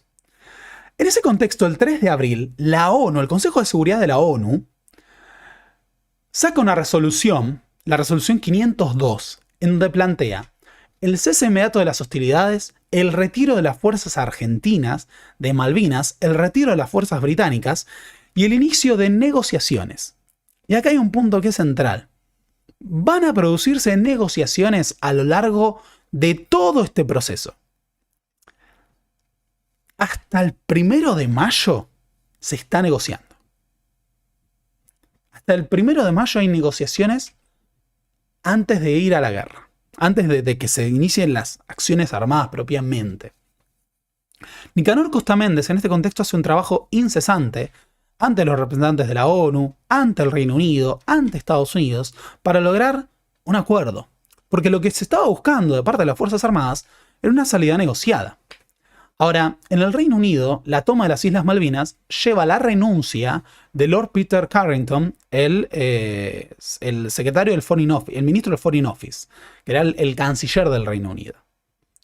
Y Alexander Haig, el secretario de Estado de los Estados Unidos, mantiene una actividad incesante entre las negociaciones con el Reino Unido, las negociaciones con Argentina. De hecho, en abril de 1982, el secretario de Estado de Ronald Reagan viaja al Reino Unido y viaja a Argentina a la vez. Alexander Haig consideraba que un conflicto entre Argentina y el Reino Unido resultaba un problema para la geopolítica de Estados Unidos, porque Argentina era su aliado en el Cono Sur y su aliado en Centroamérica, y el Reino Unido era su aliado histórico. Malvinas es un conflicto típico en el escenario de la Guerra Fría. En el escenario de la Guerra Fría, la mayor parte de las guerras, en general, se desenvolvían entre campos opuestos del campo socialista o entre países del tercer mundo. Y acá lo que tenemos era una potencia del campo occidental peleando contra un país periférico del campo occidental. Era un escenario totalmente improbable. De hecho, para pensarlo de otra manera, también es el único conflicto de envergadura entre un país, o sea, una guerra, entre un país de Europa y un país americano en el siglo XX. ¿Por qué? Doctrina Monroe. Pero Estados Unidos no va a hacer uso de la doctrina Monroe acá. Alexander Haig negocia con Margaret Thatcher y negocia con Galtieri en abril. Sin embargo, la situación con Galtieri se va a deteriorar rápidamente. Galtieri consideraba que Ronald Reagan iba a apoyar el reclamo de Estados Unidos. El reclamo de Estados Unidos. Iba a apoyar el reclamo de Argentina. Sobreestimó el apoyo que podía representar Estados Unidos y por el contrario, infravaloró la orgánica relación entre el Reino Unido y Estados Unidos. Creía que sus apoyos a las guerras de la CIA en Centroamérica le iban a servir, pero para Reagan, Galtieri era un régimen impopular. Galtieri era una dictadura. Alexander Haig cita, según Lorenz, que durante las manifestaciones había voces de rechazo a Galtieri, por más que se apoyara la guerra de Malvinas. Y Reagan, a partir del 82, empieza a tomar un viraje en su política exterior, de tratar de buscar aliados más democráticos. Igual Estados Unidos siempre fue muy ambiguo con eso, pero va a haber como un giro de la política exterior de Reagan, de tratar de buscar aliados que fueran regímenes legítimos. Y Galtieri es una dictadura militar que enfrenta una gran oposición interna y que a nivel internacional es cuestionada por violaciones a los derechos humanos y participación irregular en conflictos en Centroamérica. Estados Unidos tiene en Margaret Thatcher a su principal aliado. ¿Por qué iría contra Thatcher? La resolución final de Estados Unidos es declarar a Argentina el país agresor e imponer sanciones económicas contra Argentina. Y no solo Estados Unidos, sino también Francia. Y acá viene un gran problema. Argentina en este periodo estaba comprando los famosos misiles Exocet y también material bélico aviones a Francia. Y esas compras y el aprovisionamiento de armas se interrumpen como parte del boicot económico de Estados Unidos y sus aliados en favor del Reino Unido. Lo que deja a Argentina sin gran parte del material bélico que podría haber utilizado.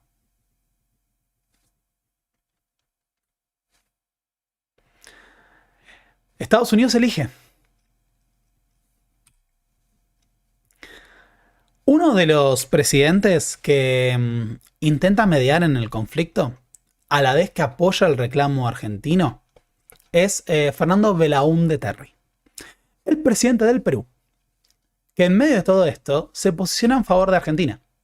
Por entonces se dan muchas manifestaciones públicas del apoyo peruano a la causa argentina sobre las Islas Malvinas.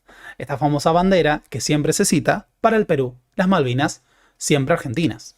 Por entonces, Argentina y Perú desarrollaban una gran cooperación en materia militar que había llevado incluso a ejercicios conjuntos y demás en 1981 entre pilotos argentinos y pilotos peruanos. Un aliado inesperado en este escenario de estas situaciones que dan cuenta del carácter atípico del conflicto de Malvinas es que cuando la dictadura empieza a ver el aislamiento que enfrentan en materia internacional, aparece Fidel Castro.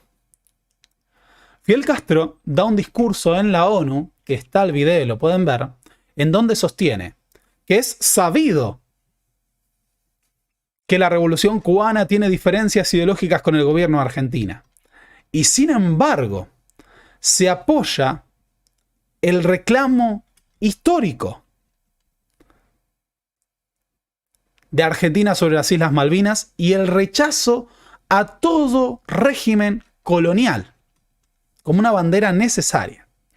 De hecho, hay muchas declaraciones en la ONU que son muy interesantes porque muchos dicen la ONU está fallando a favor del colonialismo, se sostiene el status quo.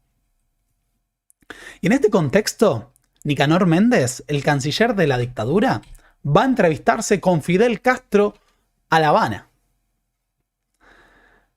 Y si bien Cuba no llega a organizar un apoyo mayor, tuvimos a la dictadura buscando el apoyo de Cuba. Piensen que durante la dictadura se desapareció a miembros de la embajada cubana en Argentina. Una violación espantosa no solo a los derechos humanos, sino a lo que es la diplomacia internacional. O sea, se desapareció a personal de la embajada cubana.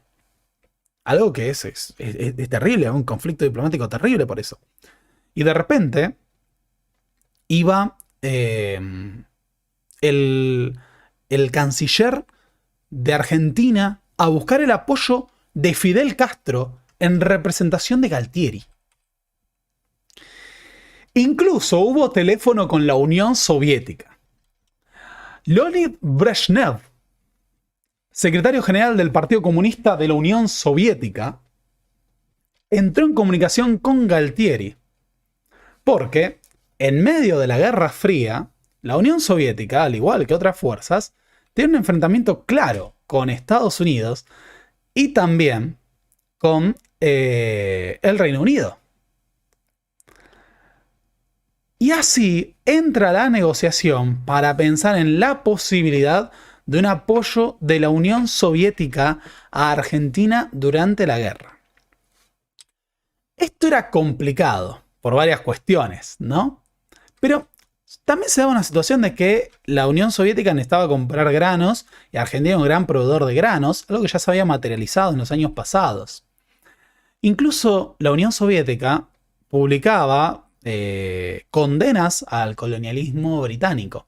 Ahora tenemos un cómic soviético de este periodo en donde unas manos de mujer desde un buque de la Royal Navy apoya un gorro colonial que dice literalmente colonialismo en ruso sobre las Islas Malvinas. Y si alguna vez se preguntaron, esto es Islas Malvinas, esto es Malvinas en ruso. ¿Y cómo se dice Malvinas en ruso? Malvishke. No. Malvinske. Perdón. Malvinske.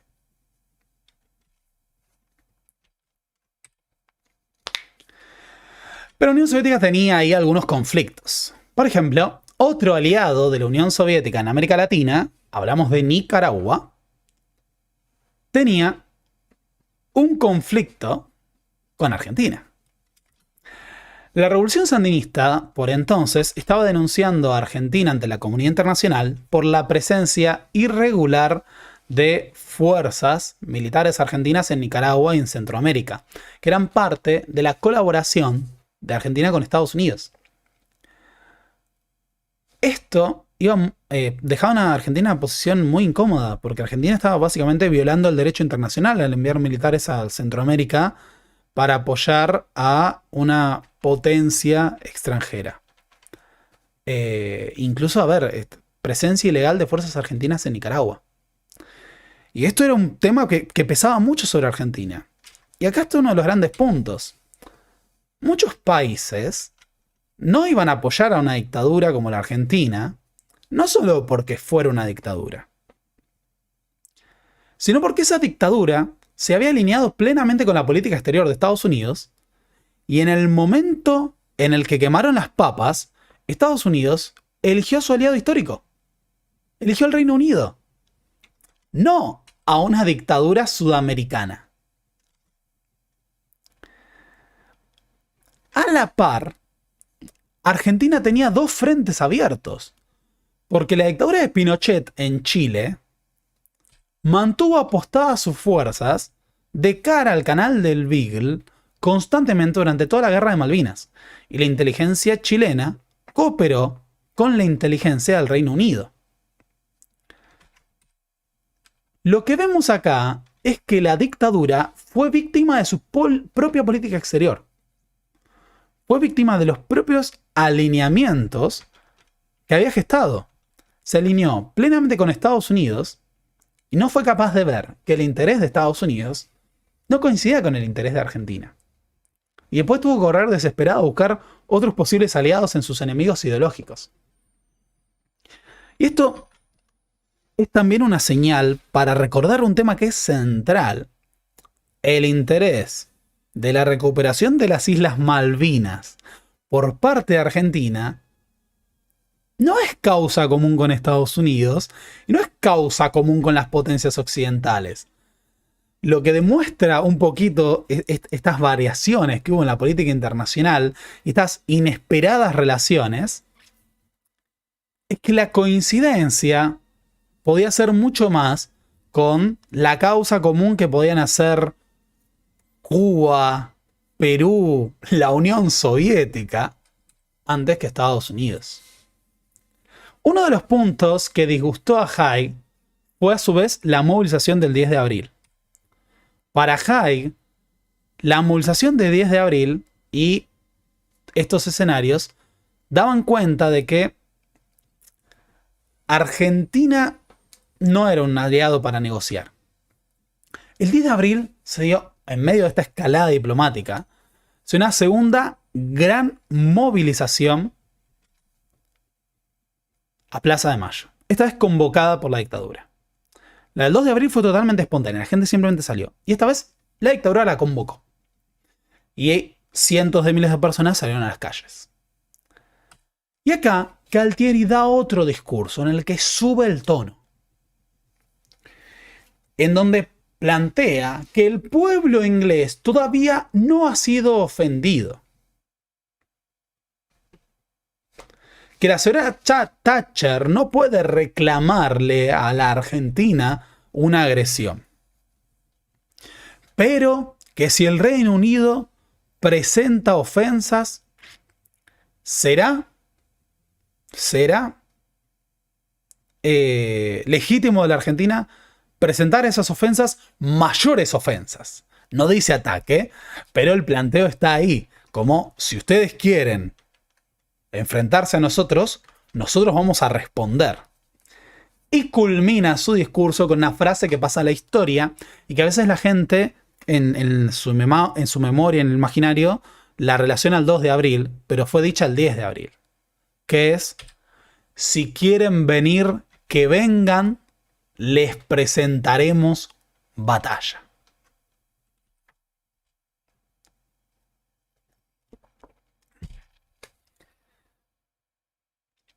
Desde el 4 de abril, Thatcher ya había movilizado fuerzas. El debate en el gobierno de Thatcher fue muy fácil. Una encuesta plantea que el 87% del Reino Unido se manifestó a favor de una intervención militar en Malvinas. Por entonces y a la par, más del 90% de la población argentina se expresó a favor de la recuperación de las islas y la defensa en una guerra. Thatcher venía de ser el gobierno más impopular de la historia del Reino Unido en el siglo XX. Y de repente, en este escenario, va a lograr movilizar un apoyo descomunal. Así, se planteó la movilización de una task force, una fuerza de tareas, para recuperar, en el sentido que ellos lo planteaban, las Islas Falklands. Planteando ahí, las Falklands son británicas. El ataque argentino, a sus ojos, fue visto como una quiebra de su propio honor. ¿No? El honor británico está mancillado. Una potencia de primer orden ve como un país de una dictadura del tercer mundo ataca un territorio del Reino Unido. El 5 de abril va a partir esta Task Force a Malvinas.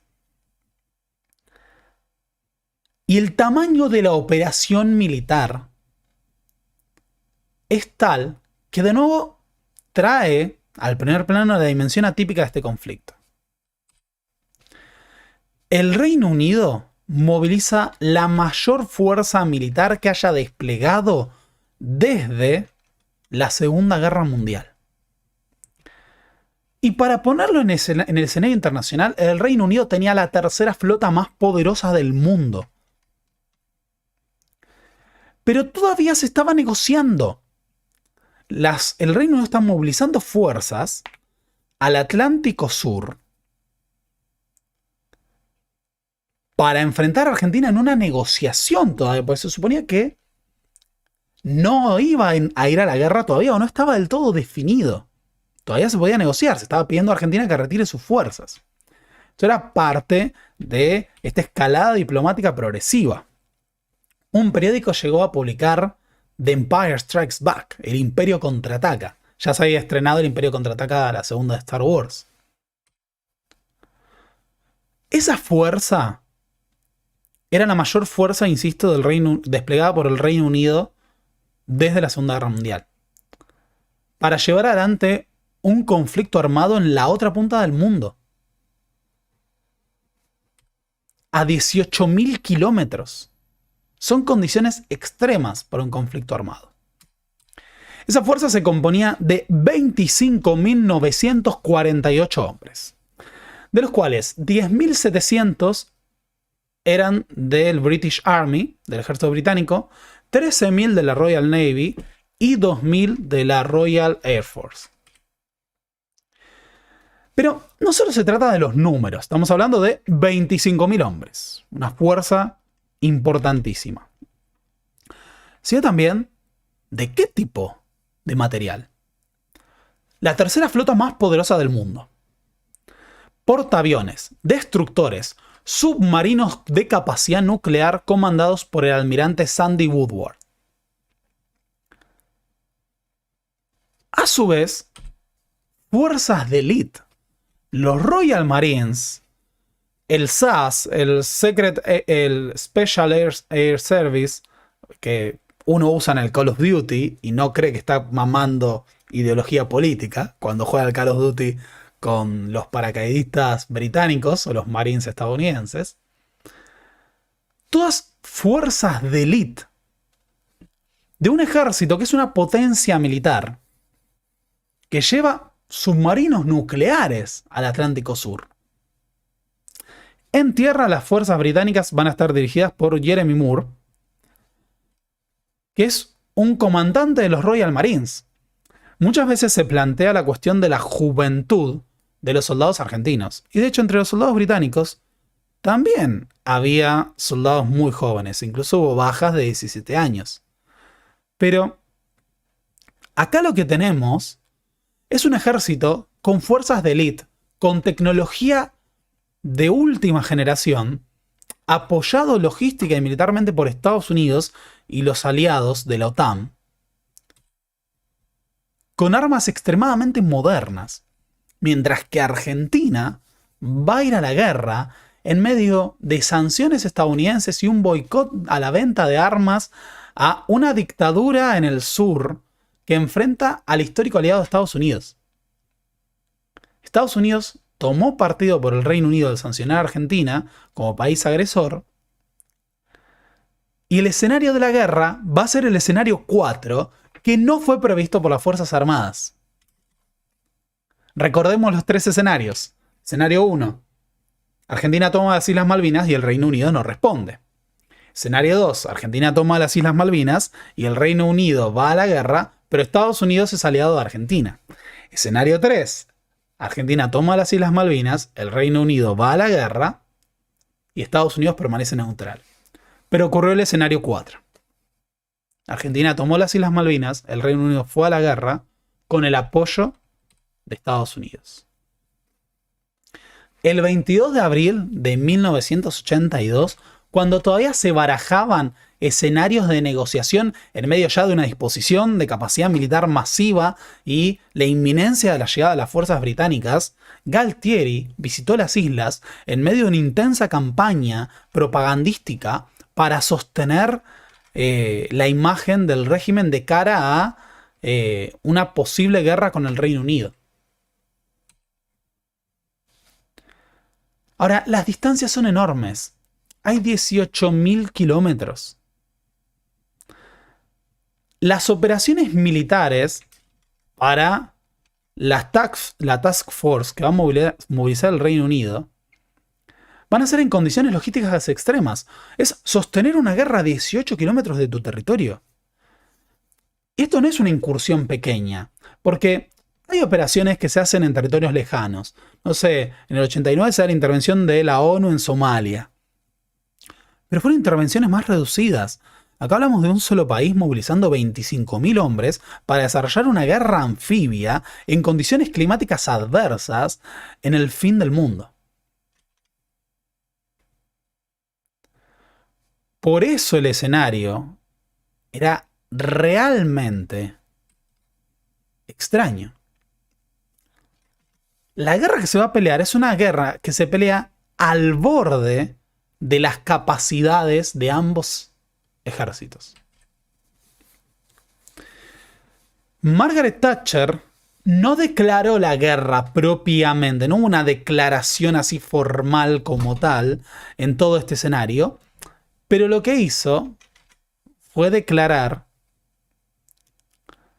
una zona de exclusión.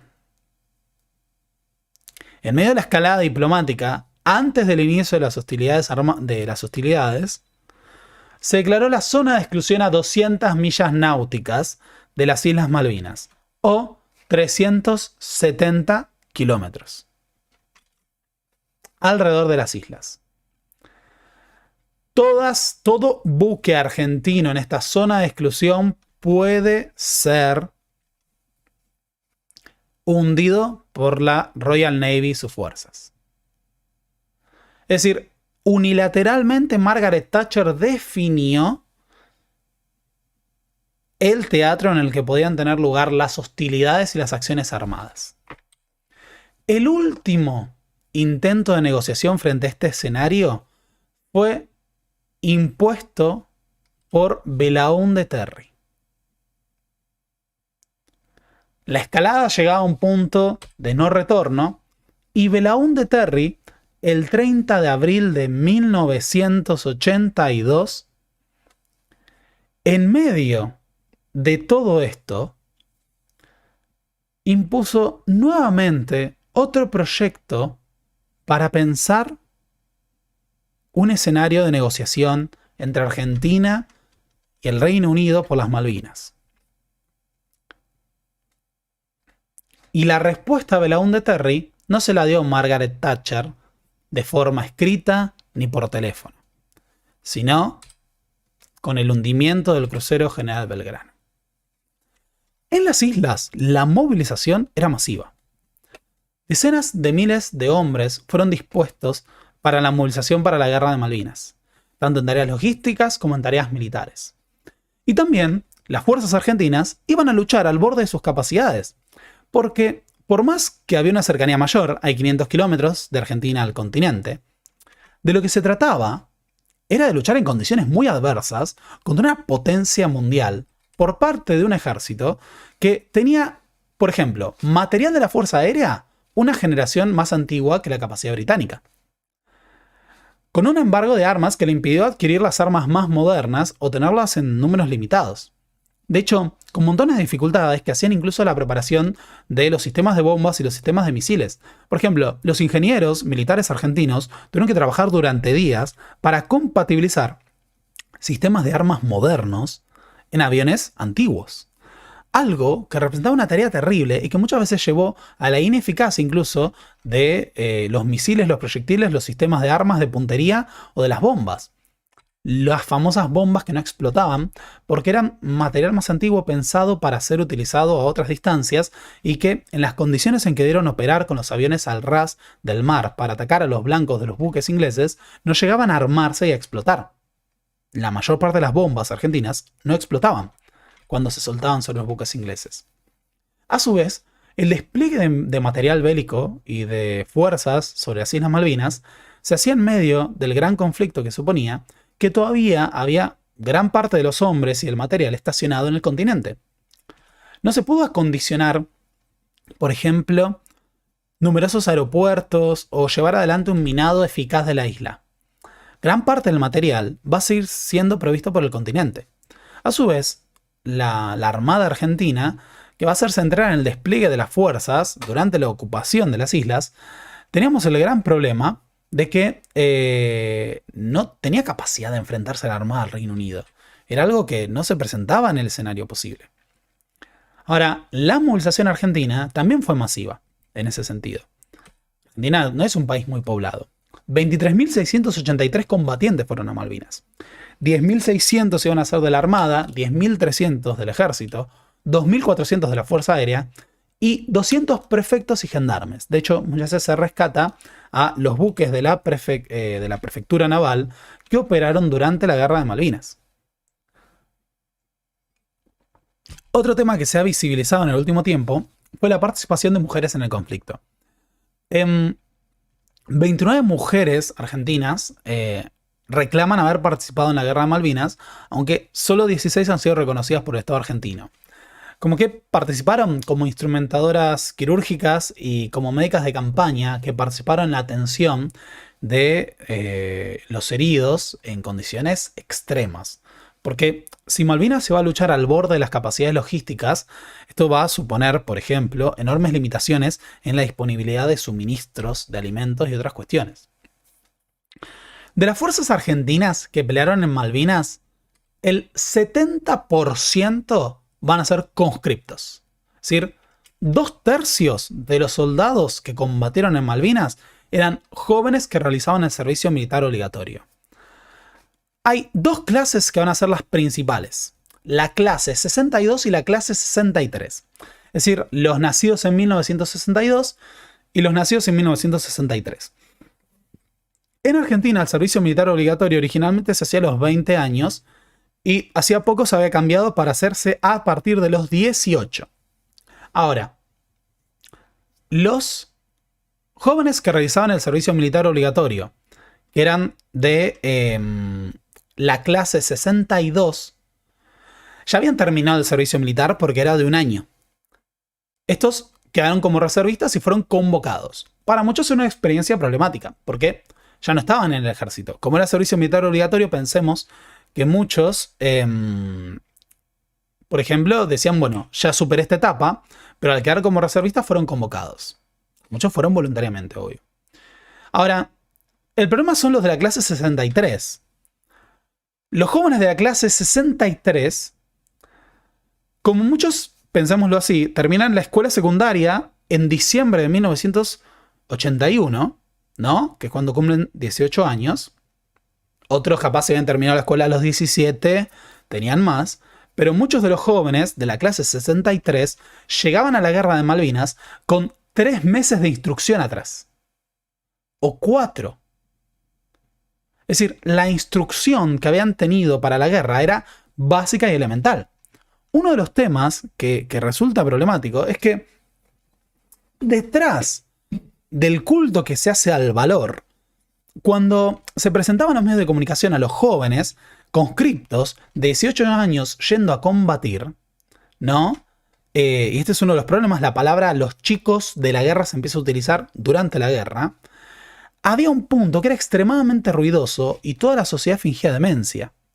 No que fueran jóvenes, porque había soldados jóvenes, sino que no habían tenido la formación adecuada.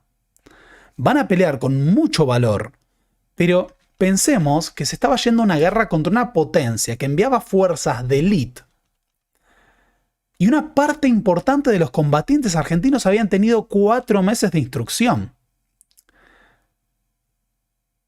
Ahí está el gran punto. Ni siquiera es en la juventud. 4 meses de instrucción para ir a una guerra contra una potencia. Pensemos en los números o en el tiempo de instrucción que se requiere de otras fuerzas. También había de la clase 61, pero en menor medida. Así, uno de los principales temas de la guerra de Malvinas es la participación de los conscriptos. Jóvenes que no eran soldados de carrera y que fueron movilizados masivamente y que no contaban con el equipamiento militar. Otro tema interesante es el carácter federal de la movilización para Malvinas.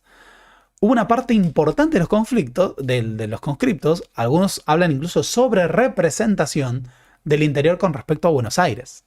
Es decir, que había más, proporcionalmente a la población, muchos representantes de las provincias más pobres en Malvinas, que tenían menos mecanismos para evadir el servicio militar obligatorio, por ejemplo. De Corrientes, de Tucumán, de Santiago del Estero. Cuando, por ejemplo, el año pasado estuve dando charlas en Santiago del Estero, buscaban las listas y la cantidad de caídos que había de localidades de Santiago del Estero, por ejemplo. Ahora, estos jóvenes originalmente estaban divididos por clases, ¿no? Porque los del 62 eran un mundo y los del 63 eran otro, por la diferencia en el nivel de instrucción, porque han tenido experiencias comunes. Pero esos dos mundos se terminan amalgamando en las islas. Después de un tiempo las islas terminan perteneciendo a un grupo común. Ahora, entre esos miles de soldados había trayectorias diversas, distintos niveles socioeconómicos, distintos niveles educativos. Pero también distintos niveles de involucramiento con la vida militar, porque estaban los que lo hacían forzados y muchas veces padeciendo el servicio militar y es que lo hacían con pasión y con interés. De nuevo, pensemos que hablamos de servicio militar obligatorio. Uno caía en el servicio militar obligatorio y de repente iba a una guerra contra una potencia mundial, que no era un escenario que se vislumbraba al hacer el servicio militar obligatorio. Para muchos esto tenía un sentido de aventura y para muchos también un sentido de peligro y de lo inesperado. En el teatro de operaciones tendrían material bélico antiguo y defectuoso. Uno de los pocos temas que unificaba a ambos ejércitos era el FAL. La guerra de Malvinas fue la guerra del FAL. Ambos ejércitos utilizaron el FAL como principal fusil en las operaciones militares de Malvinas. Pero después había montones de diferencias logísticas extremadamente problemáticas. Se utilizaban obuses y artillería de principios del siglo XX. Los aviones incluían un rango de capacidades distintas, desde los Super Tender, que eran relativamente modernos, o los Mirage, a otros aviones como los Douglas, que eran material mucho más rústico y antiguo. De hecho, uno de los grandes problemas que tenían era que muchos de los sistemas de armamento no se podían utilizar, o que en las condiciones de combate, por ejemplo, no podían bajar por las limitaciones que iban a tener con el combustible, ahora vamos a ver por qué, a combatir de par a par a la misma altura con los aviones británicos. Ahora, Esta idea de que la guerra era una cuestión de aventura estaba muy presente para los soldados. Para muchos de ellos, incluso, suponía hasta ir voluntariamente a Malvinas.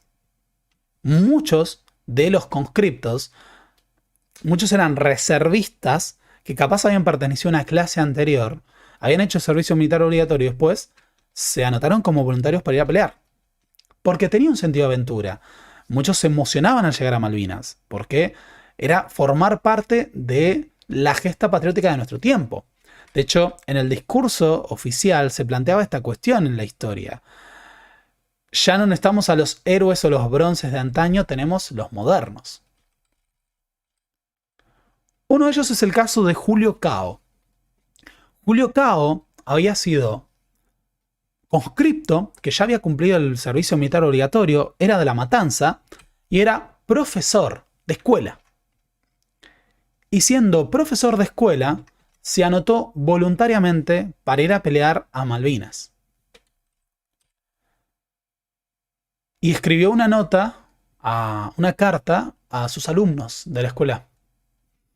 A mis queridos alumnos de tercero D, no hemos tenido tiempo para despedirnos y esto me tuvo preocupado muchas noches aquí en Malvinas, donde me encuentro cumpliendo mi deber de soldado, defender nuestra bandera. Espero que ustedes no se preocupen mucho por mí, porque muy pronto vamos a estar juntos nuevamente y vamos a cerrar los ojos y nos vamos a subir a nuestro inmenso cóndor y le vamos a decir que nos lleve a todos al país de los cuentos, que como ustedes saben, queda muy cerca de las Malvinas. Y ahora como el maestro conoce muy bien las Islas Malvinas, no nos vamos a perder. Chicos, quiero que sepan que a la noche cuando me acuesto, cierro los ojos y veo cada una de sus caritas pequeñas riéndose y jugando. Cuando me duermo sueño que estoy con ustedes. Quiero que se pongan muy contentos porque su maestro es un soldado que los quiere y los extraña. Y ahora solo le pido a Dios volver pronto con ustedes. Muchos cariños de su maestro que nunca se olvida de ustedes. Afectuosamente, Julio. Julio Cao no va a volver de Malvinas. Va a ser uno de los 649 soldados que murieron. Oscar Ismael Poltronieri fue otro de los conscriptos que se anotó voluntariamente para ir. Y un tema interesante, un soldado criado en un contexto de pobreza y que sería condecorado como uno de los soldados más valientes de la Guerra de Malvinas, ya que durante la retirada de sus compañeros en medio de los últimos combates más encarnizados, detuvo él a 70 soldados británicos con una ametralladora cubriendo la retirada de sus hombres.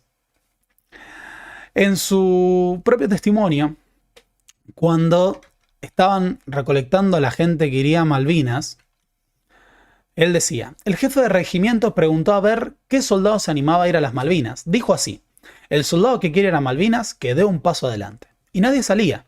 Entonces le digo al cabo, mi cabo, yo salgo. No, usted se calla y se queda ahí nomás. Me dice. Entonces le digo, yo salgo. Y di 3 pasos adelante. Entonces el jefe del regimiento me llama y me dice, soldado, ¿cómo se llama usted? Poltronieri, le digo. Entonces dice, venga, quédese parado acá. Y después dice, ¿qué otro soldado quiere ir con Poltronieri a las Malvinas? Y nadie salía, nadie salía. Entonces les dieron unas vueltas por la plaza de armas hasta que después tuvieron que salir todos. No sé por qué yo di un paso adelante. Si lo hice porque nadie salía o porque a mí me gustaba. Yo estuve 1 año haciendo el servicio militar. Y en el cuartel aprendí muchas cosas. Yo no sabía ni leer ni escribir. Y ahí me llevaron al colegio. A mí me gustaba con locura, porque yo me hubiese podido salvar del servicio militar y no quise. Junto a estas experiencias de los que fueron voluntariamente, había una enorme mezcla de experiencias. Estaban los que sufrían la colimba, estaban los que eran abusados en la misma o incluso lo serían en Malvinas. Era toda una combinación de experiencias muy diversas, pero todos iban a formar parte de ese contingente de miles de argentinos que pelearían en las islas. Para los isleños, la ocupación, como vivieron ellos, de los argentinos, Una experiencia totalmente inesperada. Las Islas Malvinas tienen una población muy reducida. Hoy en día tiene una población reducida y era por entonces una fracción de la actual. Menos de 2000 habitantes. Pero lo cierto es que, más allá de una atrocidad que se llevó adelante, que ya vamos a citar, un punto llamativo de la guerra de Malvinas, ya sé que suena raro decirlo, fue el rol que tuvo el derecho humanitario durante el conflicto. De hecho, no hubo episodios, excepto contadas excepciones, por ejemplo, el desplazamiento de aquellos posibles colaboradores. No se experimentó una ocupación militar violenta por parte de los soldados argentinos. De hecho, muchos isleños rescatarían posteriormente que los soldados argentinos, a pesar de ser invasores, los trataban humanamente. En lo que es el derecho humanitario, creo que es raro decir esto, ¿no? Ya sé que suena raro y me siento incómodo, pero la guerra de Malvinas tuvo la particularidad en que se respetaron muchas de las convenciones, en tanto, por ejemplo, a población civil y a prisioneros de ambos bandos.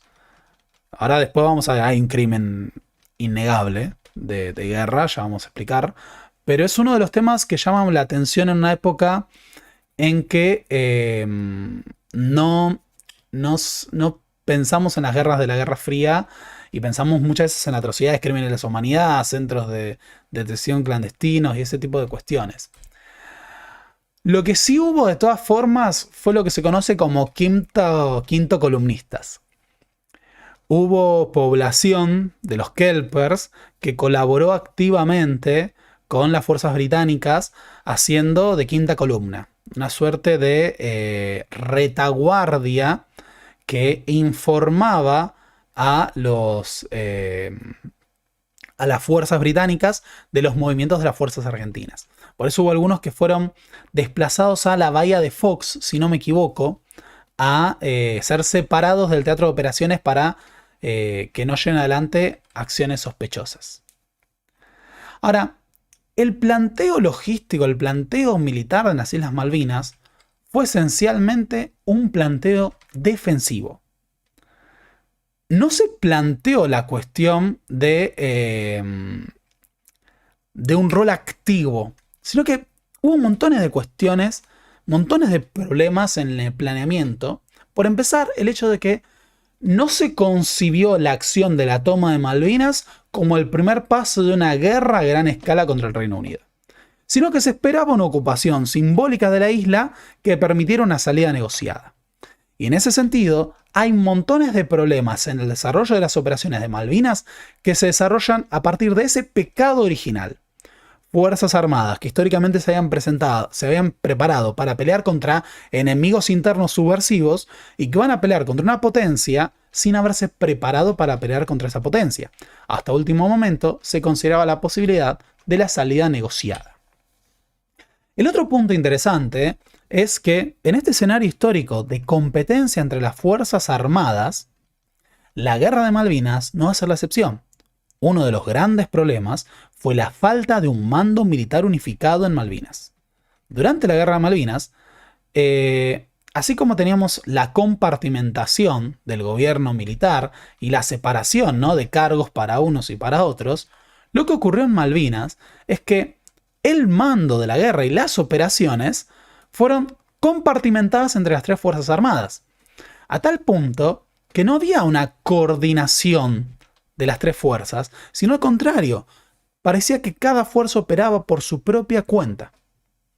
Esta división, ¿no?, que casi que emergía de ese encuadramiento que había tenido el régimen, tuvo pésimas consecuencias en el teatro de operaciones.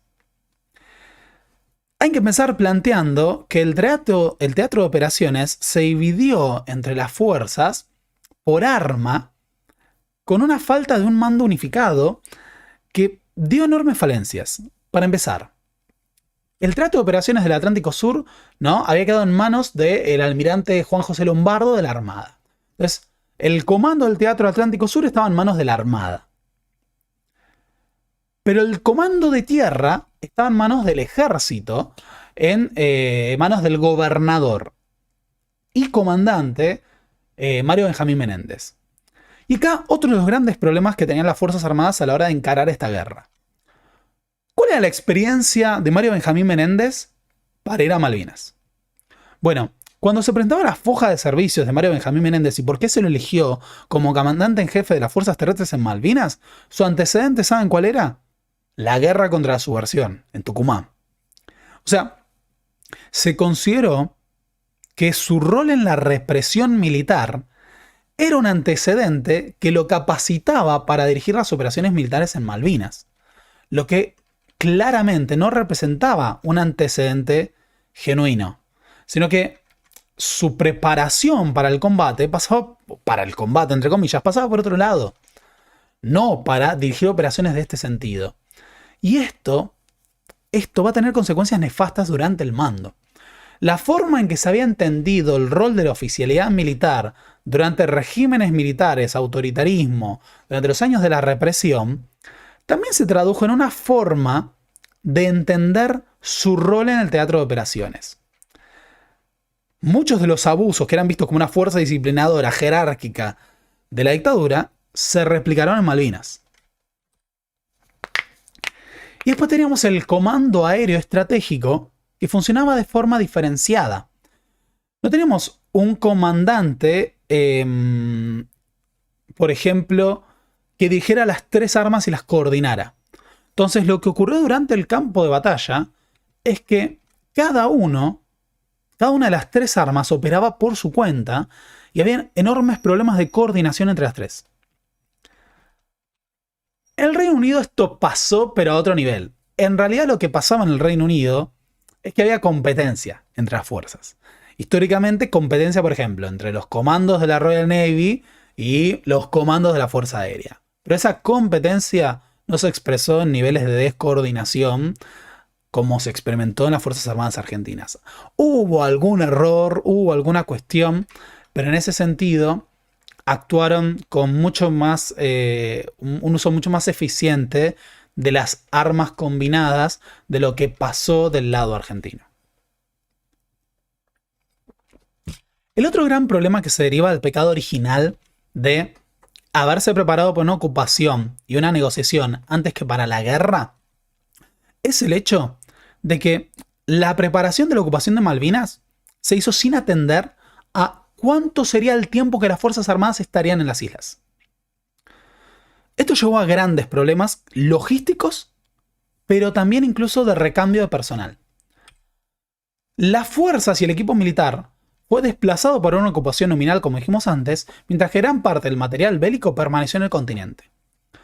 La única pista de aterrizaje que se desplegó en Malvinas fue la pista de Puerto Argentino, que está ubicada en el este de la isla Soledad, y que era una pista muy fácil de atacar, y que va a ser inutilizada rápidamente tan pronto como inicien las acciones armadas. Otro gran problema es que gran parte de ese material bélico va a permanecer en la frontera con Chile. Por otro lado, cuando se produzca el bloqueo por parte de las Fuerzas Armadas, gran parte de los alimentos, de la logística de abrigos, del material de invierno, va a estar en el continente y se va a tener que trasladar por puente aéreo. Es decir, no se va a poder utilizar la Armada para llevar material logístico que se tendría que haber llevado antes, y en medio de la falta de coordinación y otros problemas, va a tener que ser la Fuerza Aérea la que con aviones traslade con menor capacidad y otras dificultades el material logístico y militar para la guerra de Malvinas. Otro problema emerge de que, dado que no se habían preparado para el tiempo que duraría la guerra, ni porque no se concebía, los soldados conscriptos fueron llevados en abril a ser estacionados en Malvinas sin un objetivo claro de cuándo entrarían en acción. Es decir, se montaron las posiciones, se cavaron las trincheras, se dispuso a los soldados a estar ahí por un tiempo indeterminado a la espera. Porque no había un plan de operaciones claro. No, y de hecho, durante la guerra, la posición del arma de tierra, del arma terrestre del ejército es defensiva, pero es prácticamente una defensa pasiva de estacionarse en posiciones sin tener claro qué hacer más que esperar al enemigo. La mayor parte de los hombres que fueron a Malvinas lucharon en una guerra estática y de posiciones que se parecía mucho más a la Primera Guerra Mundial que a la Segunda Guerra Mundial o una guerra moderna. La experiencia que se traduce de los conscriptos fue mucho más la de una guerra de trincheras entre el barro, una guerra de posiciones y desgaste contra un enemigo estático invisible que atacaba en forma de bombardeos y al que no se le veía la cara. Una experiencia que se parece mucho más cuando uno hace los registros. En este canal tenemos un gran video de la Gran Guerra, a la experiencia que tuvieron los soldados de la Primera Guerra Mundial. Pero el otro punto es que como no se había preparado adecuadamente esa ocupación, por ejemplo, no había relevos. Es decir, no se pudo hacer un recambio del personal que estaba estacionado en las posiciones argentinas. O sea, simplemente se los estacionó por tiempo indeterminado. Otro problema derivado de esto es el desgaste que produce estar estacionado. Las posiciones en las trincheras eran cavadas en el barro y, como saben, el Teatro de Operaciones de Malvinas es un teatro extremadamente frío, con condiciones climáticas muy adversas. Había lluvia, viento, humedad. Y lo que ocurría era que las propias trincheras, que no fueron diseñadas adecuadamente, se anegaban, se inundaban. Se inundaban por arriba y por abajo. Se inundaban por las napas de Malvinas por abajo y por la lluvia por arriba. Lo que obligaba a los soldados a estar estacionados en trincheras en forma pasiva y a la defensiva, quizás un mes antes de que empezara el combate real, y para muchos de ellos, 2 meses antes de que empezara el combate real. La Guerra de Malvinas, si bien se traza al inicio en el 2 de abril, con la toma, para muchos de estos soldados, la acción recién va a ocurrir a fines de mayo y a principios de junio. Y muchos de ellos, que estuvieron estacionados en Puerto Argentino sin relevo, permanecieron casi 2 meses estacionados sin combatir en las mismas posiciones con frío y viento. Por eso hablamos de esta guerra que tiene una lógica a veces en el arma de tierra mucho más similar a la Primera Guerra Mundial que a la guerra moderna que esperaríamos en este contexto. Una guerra de posiciones con baterías antiaéreas, artillería, esperando un enemigo invisible que se expresa en bombardeos. Y a esto le tenemos que sumar las enormes dificultades que emergían de ese teatro de operaciones. En medio del frío, las inundaciones, la falta de abrigos adecuados que no se enviaron a tiempo y que permanecieron estacionados en el continente. Es decir, se tenía el material, pero no se había enviado a tiempo. Y después, no se había calculado cuánto tiempo iban a durar las operaciones armadas y cuando se produce el bloqueo era más difícil recibirlos. Entonces, no recibían los aislantes necesarios para el frío, ni tampoco los abrigos, ni las carpas térmicas. Y la temperatura en Malvinas baja a grados bajo cero por la noche y en medio de la lluvia, sin los impermeables y mojados, las condiciones pueden ser terribles. Pero además, estar estacionado ante la nada tenía un duro efecto moral. Juan José Gómez Centurión, que combatió en Malvinas, decía: 75 días a la intemperie, con el clima de Malvinas, desgastan a cualquiera, por más que coma todos los días 3 veces al día. La tensión permanente, la inmovilidad en pozos desgastan y la angustia hace que se consuman muchas más calorías. El frío consume calorías, la lluvia, estar mojado todo el día consume calorías. Y se llega al punto que, a no ser que uno comulgue con el idealismo platónico y crea que la materia y el espíritu son independientes, es indudable que cuando se desgasta el físico, se desgasta el espíritu. Lo que ocurría era que estas fallas en el desarrollo de las operaciones y en el planeamiento de la Guerra de Malvinas desmoralizaba a las fuerzas antes de que inicie los combates propiamente. Ahora, Juan José Gómez Centurión señalaba un punto. Esto te desmoraliza incluso si tenés 3 comidas al día. Pero a veces no tenías 3 comidas al día. Debido a que no se sabía cuánto había que hacer rendir el alimento y los materiales, lo que ocurrió en la práctica fue un desabastecimiento continuo que llevó a casos de desnutrición entre los soldados. Esta desnutrición era producto de dos cuestiones. Uno, no se llevaban los alimentos a las islas antes de tiempo. Y después, cuando se produjo el bloqueo de la Armada Británica a partir del 2 de mayo, se hizo aún más difícil llevar alimentos por el puente terrestre. Pero además ocurre otro episodio que da cuenta de los niveles de corrupción y del accionar nefasto del mando militar. Esto es rescatado por un subteniente de las Fuerzas Armadas. Ciertos soldados de mi subunidad, como de otras, comenzaron a retirarse hacia la localidad sin autorización para obtener este tipo de elementos a través de aquellos quienes por su ubicación en la localidad así los obtenían.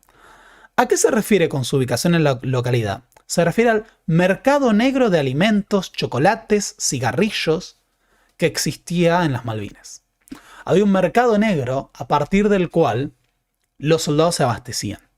Este subteniente del ejército decía: aquellos que tenemos algo de experiencia, conocemos cuál es el origen que da lugar a la falta. Y esto, en guerra, duele mucho más que en la paz. ¿A qué se refería este subteniente de las Fuerzas Armadas con el origen que da lugar a la falta? Se refería a la corrupción en las propias cadenas logísticas que llevaba a que, existiendo los alimentos, se retaseen y se vendan en mercados paralelos a los conscriptos que estaban hambrientos. Esto llevó a muchos episodios que son retratados, bueno, aparece como decíamos antes en Iluminados por el Fuego, que era por ejemplo el robo de alimentos o el robo de ovejas para alimentarse. Un soldado decía: nos turnábamos para ir a buscar ovejas. Cuando me tocaba a mí, traía el cordero en la espalda, lo tumbaba, lo abría y lo empezaba a faenar. Aprovechábamos todo. El subteniente nos hacía enrollar los cueros y enterrarlos en pozos. Golpeábamos los huesos en las piedras, los quebrábamos y hasta nos comíamos el caracú. El hambre que pasaban los soldados se tenía que compensar de alguna manera, porque con hambre no se puede combatir. Y de hecho, muchos de los soldados argentinos tuvieron bajas por desnutrición. Imagínense, como decía Centurión, de las condiciones que uno necesita para hacer una máquina de combate plena. Y uno llevaba a soldados a que pasen hambre. Para colmo, este tipo de accionares, en este caso, el subteniente lo permitía. Pero hubo toda una serie de prácticas abusivas por parte de las Fuerzas Armadas que disciplinaban esto, porque estaban acostumbrados a las ideas de jerarquía, de autoridad, que habían moldeado a las Fuerzas Armadas durante décadas y que pues llevaban a arbitrariedades. Muchos oficiales eran duros a discreción cuando no tenían, por ejemplo, ni siquiera una función disciplinaria o moral, sino que al contrario, afectaban negativamente. Martín Balsa, quien combatió también en Malvinas y al que hemos citado en nuestro video sobre el menemismo, se refería a estos problemas de una oficialidad militar que estaba acostumbrada a ejercer autoritarismo sin finalidades militares ni siquiera de mejoras en el campo de operaciones, sino discrecionales. Dice Martín Balsa: el general Parada visitó el regimiento de Infantería 5 en la Gran Malvina en una sola oportunidad, y por breves minutos. Solo contribuyó a afectar negativamente la moral de todo el regimiento, pues llegó hasta el extremo de relevar y enviar al continente a un jefe de compañía por haber dispuesto matar y comer un cordero. Este proceder puso en evidencia una vez más la personalidad de Parada. El cordero en cuestión había sido solicitado y pagado por un vale firmado a un isleño del lugar. El jefe de compañía, el capitán Miguel Mejías, solo había cumplido con su deber de atenuar el hambre de sus soldados. Y acá veíamos cómo el propio mando de las Fuerzas Armadas operaba a discreción para disciplinar de forma arbitraria, y esto se traducía en abusos. estaqueamientos de soldados, que estos pasaran hambre, que fueran sometidos a estar en un mercado negro para comprar alimentos. También hay experiencias de oficiales como el subteniente que se mencionaba antes, que hicieron de figuras paternales, pero en muchos casos lo que se presentaba en Malvinas era un mundo de arbitrariedades, que era lo que había caracterizado a las Fuerzas Armadas, en el que había maltratos y abusos que no tenían sentido. Porque no era quizás la disciplina que reforzaba la capacidad de combate, sino al contrario. Muchas veces era una disciplina y una discrecionalidad que operaba en contra de la capacidad de los conscriptos de combatir. Estos usos se expresaban en el continente y habían sido normalizados en el continente porque eran parte de la tradición militar. De hecho, nada. Aquellos que estén familiarizados con la historia argentina sabrán que el servicio militar obligatorio se termina después de la muerte del conscripto Carrasco en uno de esos bailes, los ritos de iniciación de las Fuerzas Armadas y los abusos que terminaron la muerte de este soldado. Pero los bailes también se practicaban en Malvinas. Golpizas, abusos, estaqueamientos, humillaciones que respondían al uso discrecional y arbitrario de la autoridad por parte de las fuerzas. Y por último, el frío. Por la falta de los abrigos adecuados, hubo 247 heridos por frío en Malvinas. ¿A qué nos referimos? Soldados que sufrieron lesiones producto de la necrosis que producía el frío en medio de la falta de abrigo. Uno de los grandes problemas con el tema de que las trincheras se mojaban y se anegaban es el congelamiento de los pies. Cuando el agua entraba en las botas y uno estaba un mes con la amenaza de que esto ocurriera, se producía necrosis, se moría el tejido de los pies y esto podía terminar incluso en amputaciones.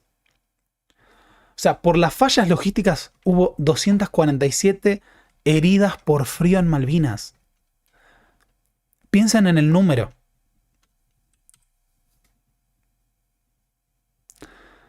Por eso tenemos que tener en cuenta que Malvinas iba a luchar como una guerra atípica en un escenario que obligó a ambas fuerzas a combatir al borde de sus capacidades. Los británicos combatían a una distancia enorme, a 18.000 kilómetros, y los argentinos en condiciones extremas, producto de la inclemencia del clima, del teatro de operaciones, pero también de las propias fallas logísticas producto de la ineficacia del mando militar. Vamos a hacer una breve pausa. Ya volvemos. Aprovecho igual antes esta pausa para decirles que si no le pusieron like al video, pónganle like, ayudamos a que esto siga funcionando. Y que si creen que lo que hace su servidor es un trabajo valioso, no olviden que pueden apoyar este proyecto haciéndose miembros del canal, suscribiéndose y compartiendo y siguiéndome en otras redes. Ya volvemos en 3 minutos.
Hola a todos, seguimos. Así que la guerra se iba a luchar, como decíamos antes, al borde de las capacidades logísticas de ambas fuerzas. Ahora, uno de los puntos centrales que aparecía en el planeamiento de las operaciones por parte de la Armada Argentina es que la Armada no estaba en condiciones de enfrentarse a la Armada Británica.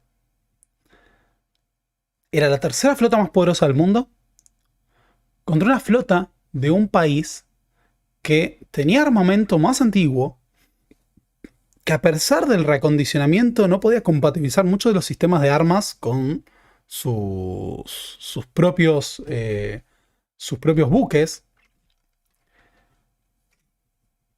y que se había planteado un combate al estilo de la tradición argentina. De hecho, que uno de los buques ya haya sido el Ara Bullard, esto no lo había pensado hasta recién, y acabo de caer. Que uno de los buques ya haya sido el Ara Bullard daba cuenta de cuál era la tradición de guerra naval argentina. Lo que los ingleses llamarían hit and run, ¿no? Atacar y huir. Las Malvinas, durante la guerra de Malvinas, la Armada tenía en su doctrina y en el diseño de las operaciones la idea de realizar acciones de hostigamiento ante las fuerzas británicas y no entablar un combate directo porque, dada la superioridad militar de la Armada británica, podrían ser aplastados y se perdería mucho del material que se podía utilizar además para dar apoyo logístico a las operaciones en tierra. Del otro lado, teníamos a la armada más poderosa del mundo, e incluso submarinos con capacidad nuclear, como el submarino Conqueror. Los submarinos nucleares daban cuenta de la enorme capacidad militar de la Royal Navy, algo con lo que Argentina no podía competir. Pero, bueno, se esperaba que la Armada pudiera proveer. A su vez, recordemos que nunca se terminó de proveer toda la logística necesaria. Las fuerzas británicas comenzaron a acercarse a Malvinas a finales de abril de 1982. En Malvinas, las operaciones militares se habían diseñado en base a un planeamiento defensivo que sería de carácter pasivo y sin una coordinación plena entre las tres fuerzas. Sí, me tomé el trabajo de cambiarle, de tapar todos los nombres que no me gustan a los mapas. Uno de los puntos centrales, ¿no? Si pensamos en el archipiélago de Malvinas, nunca está de más recordar, tenemos dos islas principales. La isla Gran Malvina al oeste, la isla Soledad al este. No, me olvidé de tapar el Stanley en este mapa. Pido disculpas, no fue a propósito. Créanme que estuve tapando cosas. En la isla Soledad, hacia el este, está Puerto Argentino. Puerto Argentino, quiero remarcar que es Puerto Argentino. Donde estaba la base de operaciones. El cuartel general de las fuerzas argentinas en Malvinas, porque es la capital de las Islas Malvinas. A su vez, teníamos posiciones en Puerto Argentino, en la isla Gran Malvina, y uno de los puntos que se temía era la entrada por el estrecho de San Carlos, que no fue minado adecuadamente para evitar los ataques. Lo que sí se había minado era más hacia el este, para evitar la entrada por Puerto Argentino. Ahora, uno de los puntos muy problemáticos es que la exposición de Puerto Argentino, el único puerto que había, el único aeropuerto que se había diseñado para tener presencia de la aviación argentina, es que lo hacía un blanco muy fácil de las operaciones de los bombardeos británicos.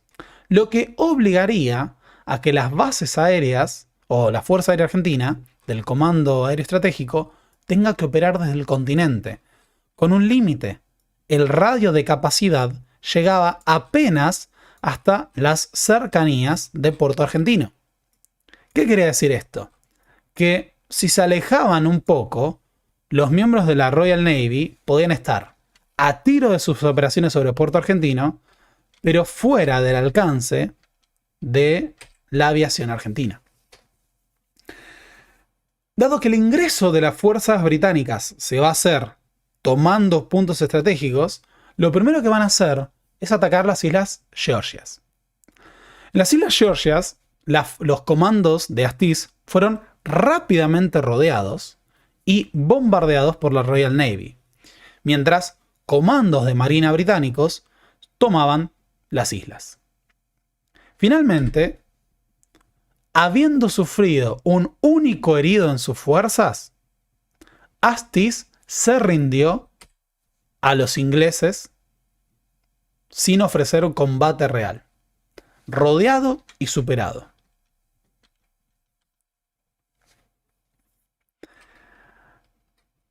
No eran mujeres embarazadas, ¿vieron cómo es esto? ¿No? Era muy fácil para Astiz pelear contra otros enemigos. Las Islas Georgias fueron recuperadas rápidamente entonces por las fuerzas británicas a finales de abril de 1982. A partir de esto se dirigirían las fuerzas para iniciar los ataques sobre Malvinas. El combate real propiamente en Malvinas, más allá de la toma en el 2 de abril de 1982, va a iniciar el 1 de mayo. Con la escuadra británica ya en las cercanías de la capacidad operativa, se inicia una campaña de bombardeos masivo que va a ser conocida como la Operación Black Hawk. Esta operación va a ser una campaña de bombardeos con el inicio, con el despegue de los miembros de la aviación aeronaval y la aviación de la Royal Air Force británica sobre las posiciones argentinas en Puerto Argentino y la mayor parte de las islas. Así, de lo que se va a tratar a partir de ahora es de una campaña de bombardeos que se van a prolongar durante toda la guerra. Los Harriers, pero también los bombarderos Vulcano, van a soltar bombas sobre Puerto Argentino, sobre las posiciones argentinas, de forma masiva. De hecho, hay muchos videos de archivo que pueden ver de cómo empiezan a caer las bombas y se vivió en tiempo real por parte de los periodistas. La capacidad misilística de los Harriers era muy superior a la capacidad de las fuerzas argentinas. Más allá de los pocos misiles Exocet con sus modernos sistemas, lo que ocurría es que los Harrier tenían misiles termodirigidos que se iban por calor. Uno de los grandes problemas era que estos misiles se podían tirar básicamente sin apuntar. Entonces, las fuerzas argentinas, para los duelos aéreos, tenían enormes dificultades. Porque, por ejemplo, incluso para poder bajar a nivel, ya tenían que hacer un consumo de combustible saliendo desde el continente, que los limitaba un montón. Entonces, a pesar de que vamos a tener duelos, las dificultades que surgían de esto eran muy problemáticas. Esta campaña de bombardeos va a ser muy dura para las fuerzas argentinas por varios motivos. Primero, por una cuestión moral. Estar sometido constantemente a bombardeos, ahora vamos a ver un testimonio de los soldados argentinos, llegaba a la crisis, a lo que se conoce como el shell shock, que originalmente shell shock, justamente el estrés de combate, que emerge del proceso de aturdimiento que produce el estrés de estar sometido a bombardeos por un enemigo invisible.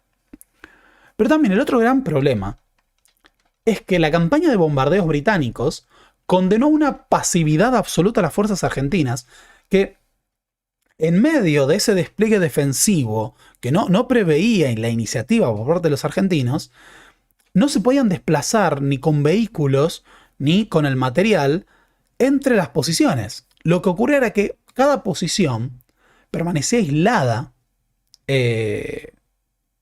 muchas veces incomunicada y sin posibilidad de recibir refuerzos, de mover armas.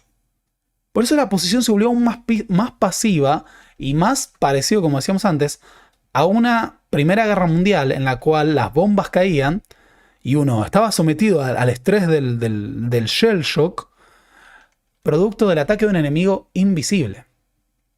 Esa campaña de bombardeos que se inicia el 1 de mayo se va a sostener toda la guerra.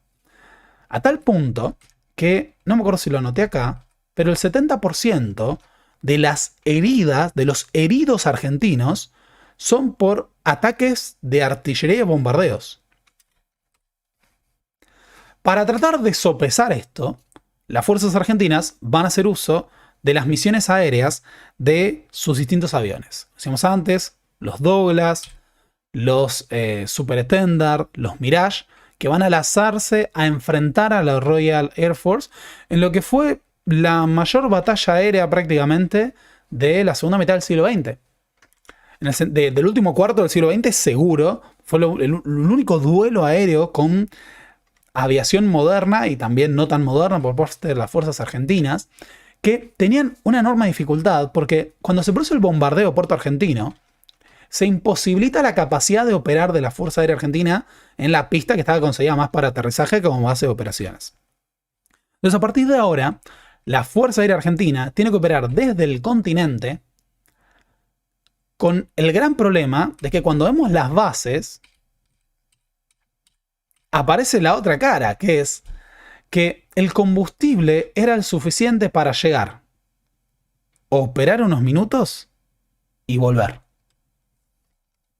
Es decir, las misiones aéreas eran numerosas, pero las distancias dificultaban muchísimo la capacidad operativa de la Fuerza Aérea. Los pilotos tenían, no le quiero errar el número, pero si no me equivoco son 10 minutos de combate real en Malvinas y volver. Si no me equivoco. Puede haber sido menos. Así, con las posiciones argentinas bombardeadas, Puerto Argentino tiene que resistir. Y si bien tenía baterías antiaéreas suficientes para replegar algunos ataques, no tenía para hacer ese puerto seguro para que, por ejemplo, operara la Fuerza Aérea. Y el hecho de no haber dispuesto de una capacidad eficiente para las operaciones de la Fuerza Aérea o de la aviación aeronaval antes del inicio de las hostilidades, impuso que a partir de ahora la Fuerza Aérea Argentina tenga que operar desde sus bases en tierra, a cientos de kilómetros. Con todas las dificultades que eso suponía. Las distancias, hay una cuestión de tiempos, hay una dificultad de tiempos enorme desde que salís para resolver el ataque o para evitar, por ejemplo, durante un enfrentamiento. Por eso, lo que vamos a tener son enormes limitaciones para lo que son las acciones de intercepción, es decir, para interceptar los ataques aéreos enemigos. Las misiones aéreas son concebidas mucho más para atacar los blancos de la Royal Navy que para combatir con los aviones británicos. No porque no se tuviera la voluntad de combatir, sino porque había una dificultad logística que ya devenía de la falta de combustible. De hecho, cuando los aviones argentinos se dirigían a sus blancos a gran altura, por ejemplo, no podían arriesgarse a reducir su altura para combatir contra los Harrier, porque podía suponer que se quedaban sin combustible y que no podían volver. El hecho de no tener combustible para volver es un problema que aparece en muchos de los testimonios de los pilotos de la Fuerza Aérea Argentina, con las dificultades que eso suponía. A veces era combatir y vivir o volver. Esto va a ser una limitación enorme.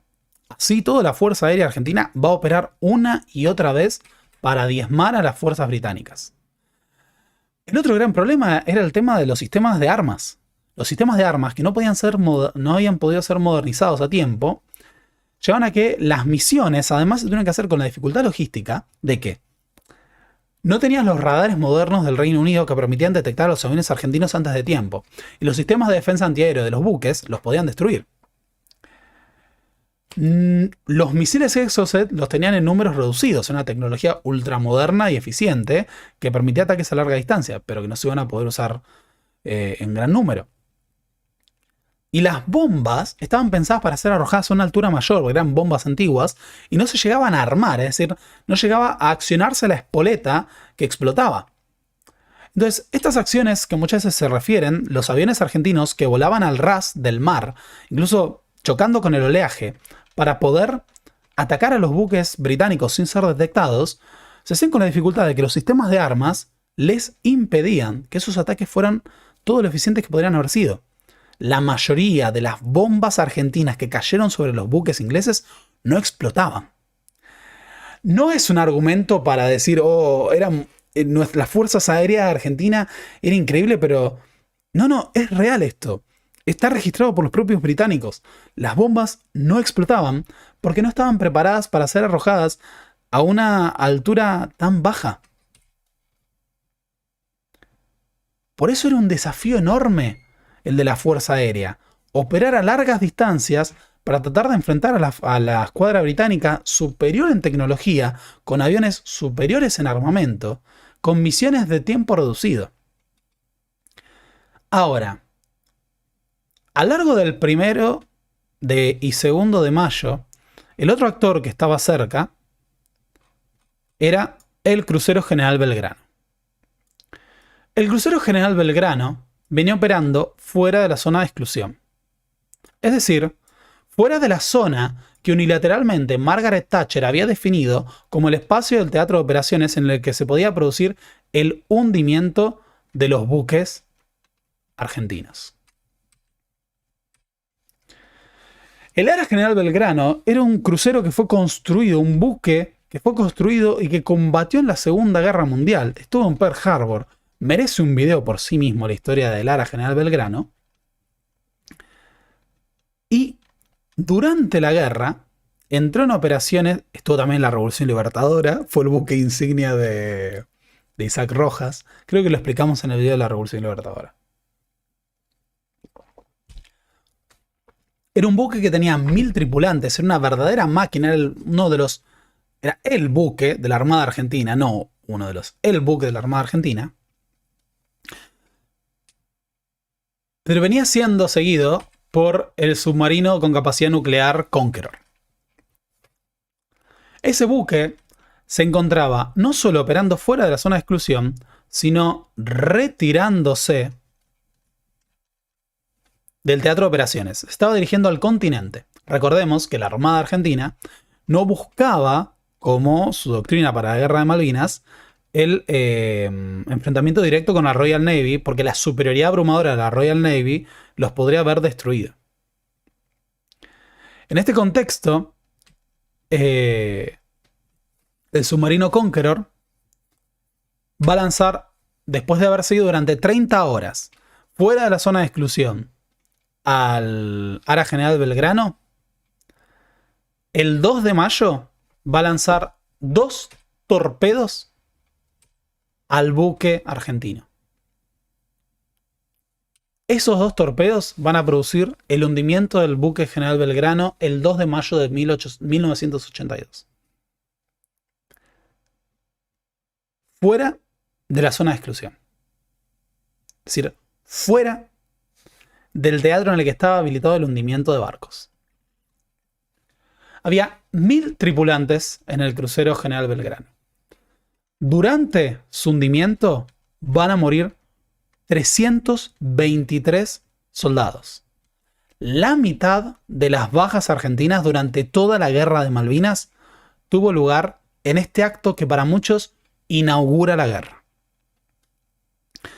Todavía se estaban produciendo las negociaciones con Belaúnde Terry en el contexto de la búsqueda de una salida negociada. Y en ese contexto la respuesta de Belaúnde Terry llegó con el hundimiento del crucero General Belgrano. Pero no solo murieron 323 hombres, sino que 700 hombres quedaron flotando en el mar, helado, en condiciones terribles, muchos de ellos flotando en los buques salvavidas, heridos.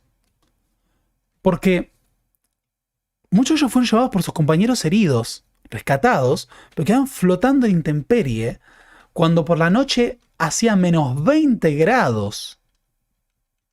Menos 20 grados, sin abrigos, heridos en condiciones extremas.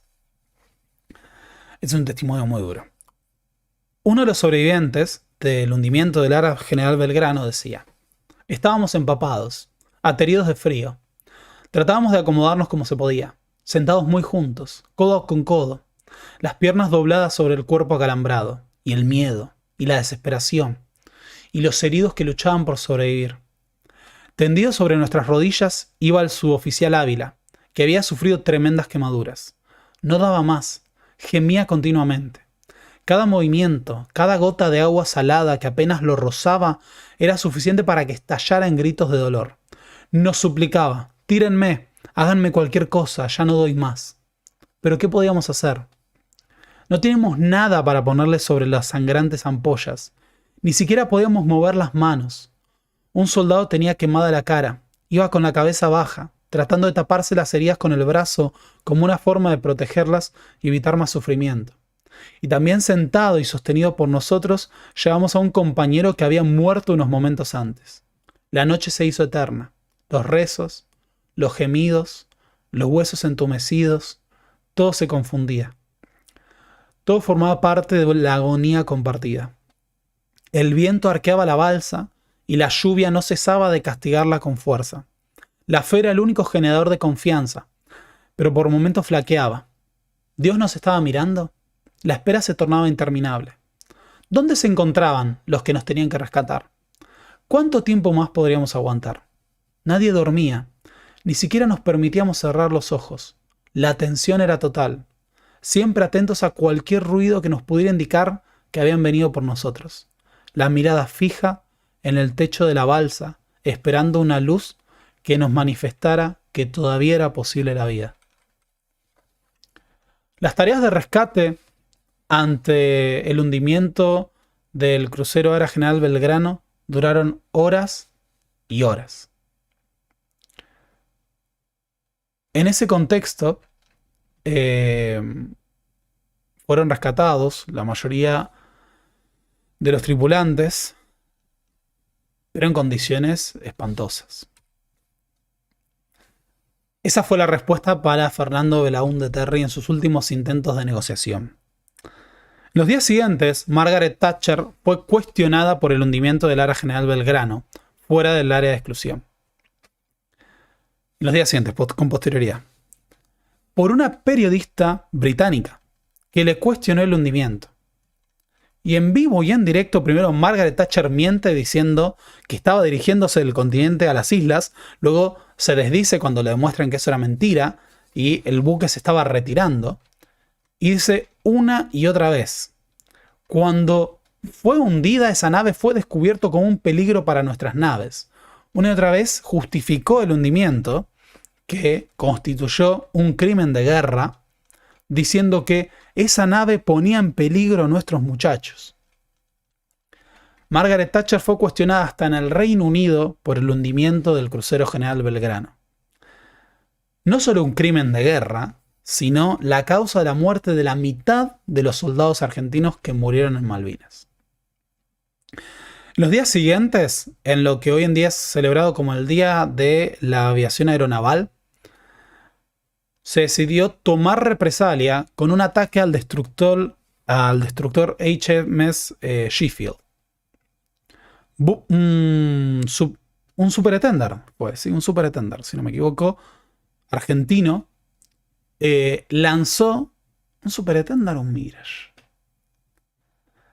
Pido disculpas. Ahora me olvidé si el avión que lo lanzó fue un supertender. Seguro fue un supertender. Lanzó uno de los misiles Exocet con los que contaba la Fuerza Aérea sobre el Sheffield, que impactó el 4 de abril, el 4 de abril de 1982, pero provocó su hundimiento progresivo en los días siguientes, causando 37 muertos. Igual lograron evacuar una parte importante en ese contexto. El Sheffield, el destructor Sheffield, era uno de los orgullos de la Armada Británica y fue hundido con ese moderno misil que lamentablemente no pudo ser provisto en mayor cantidad por el boicot que impusieron los franceses, los estadounidenses y el Reino Unido a la venta de armas de del...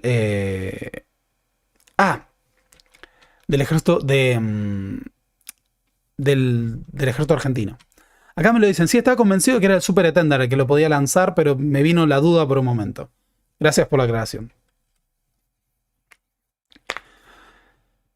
Sin embargo, el hundimiento del crucero General Belgrano marcó un enorme problema para la Armada Argentina. Si hasta este momento la Armada Argentina se había planteado acciones de hostigamiento a las fuerzas británicas, ahora directamente se retiraría de la zona de exclusión. Para Isaac Anaya esto era una humillación. Primero se había hundido el principal buque de la Armada Argentina. Pero además, el problema era que la Armada Argentina, que había impulsado la toma de Malvinas y que se suponía tenía que ser la principal fuerza en un teatro de operaciones esencialmente naval, ahora quedó inutilizada. La Armada Argentina ya no participaría activamente de la Guerra de Malvinas. Excepto contadas acciones, por ejemplo, por la prefectura y demás, ahora permanecerían fuera del rango de ataque de la Royal Navy, porque la superioridad militar de la Royal Navy y la amenaza de la guerra submarina con submarinos de capacidad nuclear impuso que ahora no se contaría con la Armada. Este es uno de los temas que provoca el bloqueo de la Royal Navy sobre las Malvinas. Ahora, no solo se trata de que las fuerzas argentinas ya tenían dificultades logísticas antes de que empiecen las operaciones armadas,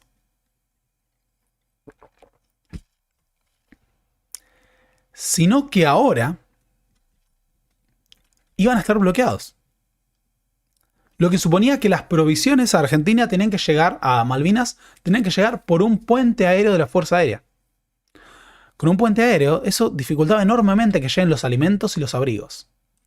Para colmo, además de la falta de provisiones y estar estacionados, muchos después de un mes, en sus trincheras, con el frío, ahora las fuerzas argentinas tenían que soportar los bombardeos británicos, que eran desmoralizantes. No se podía responder. Era el ataque de un enemigo invisible. Un soldado decía, la desesperación de nosotros era de verlos a ellos, tenerlos así, cara a cara. Te ponía loco porque te daban todos los días y nunca los veías. Ya no veíamos la hora de que termine de una vez, que se terminen ellos o nosotros, y esperando ahí que llegue tu hora. No sabíamos cómo, si te ibas a salvar, si te ibas a librar de eso. Con las dificultades de que ahora se dependía de la Fuerza Aérea que tenía que operar desde el continente, las fuerzas británicas ya habían logrado la superioridad naval. En un proceso progresivo por el cual van a lograr la superioridad operativa absoluta en Malvinas. La primera gran dificultad emerge del inicio de las acciones armadas. Ahora las misiones aéreas argentinas no solo van a ser centrales para asegurar la logística en tierra, sino que el otro gran problema es que son la única capacidad, la única fuerza que puede actuar para responder a la capacidad aeronaval británica. O sea, la Fuerza Aérea va a tener que compensar el accionar, la falta de accionar de la Armada, luchando en paralelo contra la Royal Navy y contra la Royal Air Force al mismo tiempo. Y pues había otras dificultades. Las fuerzas argentinas contaban con medios limitados para responder a los bombardeos británicos, pero por ejemplo, cuando las fuerzas británicas aterricen, ¿no? Empiecen a desembarcar, hasta la infantería británica tenía armamento con capacidad antiaérea, como misiles de uso personal antiaéreo. Y con esto podían responder en todas las direcciones de la Fuerza Aérea. Por eso, la tarea de la Fuerza Aérea era titánica. De hecho, el informe Rattenbach rescata que a pesar de la falta de mando unificado, la Fuerza Aérea es de las tres armas la que mejor operó en Malvinas, con todas las limitaciones logísticas que suponía. Es por eso que el almirante Sandy Woodward, sabiendo que ahora contaba con la superioridad naval, lo que dispuso fue que las operaciones de la Armada Británica se dispusieran fuera del alcance operativo de la Fuerza Aérea Argentina. Así que el grueso de la fuerza operaría desde ahí y desde ahí se realizarían las acciones hasta que se produjera el desembarco. Así, mientras la Fuerza Aérea Británica bombardeaba las posiciones argentinas en Malvinas, se desataron encuentros aéreos dispersos como el del 12 de mayo de 1982 hasta que llegaría el momento de la verdad. Uno de los grandes puntos, uno de los grandes problemas que emergía del despliegue defensivo argentino en Malvinas era cuándo se produciría el desembarco. Porque ahora que se había logrado la superioridad naval, solo era cuestión de tiempo hasta que se iniciara el desembarco. El punto era ¿dónde? Las fuerzas británicas procurarían iniciar el desembarco en la bahía de San Carlos. El estrecho de San Carlos es este estrecho que divide a las dos principales islas Malvinas, las dos, lo que es la Isla Soledad y la Gran Malvina. La Royal Navy se dispondría acá para desembarcar en el estrecho de San Carlos, lo que se descubriría el 21 de mayo de 1982. Es el 21 de mayo propiamente que la fuerza de la Armada Británica estacionada en el estrecho de San Carlos inicia las operaciones de desembarco para atacar las posiciones terrestres. Se habían movilizado. Sí, se movilizaron durante la noche del 20 de mayo, del 20 al 21 de mayo, y se dispusieron para lanzar sus operaciones de desembarco. En ese contexto se va a dar una serie masiva de misiones aéreas de la Fuerza Aérea Argentina para atacar los buques británicos durante el desembarco en San Carlos. Esa serie de acciones van a llevarse adelante una y otra vez con el objetivo de diezmar a la Royal Navy en el momento en el que estaba más concentrada en un lugar. A diferencia de lo que ocurría, ¿no?, con los otros movimientos hasta ese momento, en que la Royal Navy permanecía fuera del alcance de las operaciones desde el continente, con la bahía de San Carlos se pasó una vez que se descubrió la posición de la Royal Navy, se pasó a disponer de un lugar en el que se llevarían adelante misiones aéreas intensas durante días, con un altísimo número de bajas de ambos lados, porque la Fuerza Aérea Argentina ahora va a tener una tasa de mortalidad en sus misiones aéreas elevadísima. Y así, en este contexto, se han muchos de los principales ataques aéreos a las fuerzas navales británicas, como el hundimiento del HMS Ardent, por ejemplo, o el ataque al HMS Broadsworth, en el que mi tocayo, el capitán Pablo Carballo, va a llevar adelante algunos de los ataques aéreos más, más célebres de la Guerra de Malvinas, cuando, evitando ser detectados por los radares británicos, se volaba al ras del mar para atacar soltando bombas a corta distancia, en operaciones que requerían un nivel de destreza para superar las diferencias armamentísticas y tecnológicas y un nivel de coraje bravísimo. Así, en toda esta serie de operaciones, la Fuerza Aérea Argentina, con las dificultades de los ataques y las intercepciones de los Harriers, con sus modernos sistemas de misiles, con los ataques y la capacidad antiaérea de los buques, diezmó progresivamente a la flota británica en el estrecho de San Carlos, a tal punto que los británicos bautizaron el estrecho de San Carlos como Bomb Alley o el corredor de las bombas, ya que a lo largo de ese estrecho se veía una y otra vez la caída de los proyectiles argentinos sobre las posiciones de los buques británicos. Estos daños van a llevar a que, principalmente por el accionar de la Fuerza Aérea Argentina, a lo largo de toda la guerra, los británicos tengan 7 buques hundidos o destruidos, 8 buques que quedaron fuera de combate incapacitados para operar, 5 buques dañados y 10 buques averiados. Sin embargo, la superioridad de la Royal Navy, a pesar de las constantes misiones de ataque, llevaron a que se efectuara el desembarco en la bahía de San Carlos. Durante días, las fuerzas británicas comenzaron a desembarcar, dando inicio al verdadero combate ahora terrestre. Por eso, cuando vemos la cronología de la guerra, el combate real empieza en mayo, y el combate terrestre real, más allá de algunas operaciones dispersas, inicia a fines de mayo. El primer gran combate va a ser el combate de San Carlos, cuando las fuerzas argentinas apostadas en la bahía de San Carlos van a intentar, desmoralizadas por los bombardeos constantes y tras las dificultades logísticas, hambrientos, mal abrigados, peor equipados, repeler el avance británico. Con todas las dificultades que eso suponía. Era un choque entre una fuerza de infantería compuesta mayoritariamente de conscriptos contra tropas de élite. Tropas de élite de comandos de la Royal Navy, paracaidistas británicos, o sea, fuerzas de choque de una de las principales potencias contra conscriptos peor armados y en terribles condiciones. Sobre los combates, hay muchos testimonios sobre la experiencia del conscripto al matar, pero acá va a iniciar una parte cruda, en la que va a ser un combate incluso cuerpo a cuerpo en algunos enfrentamientos.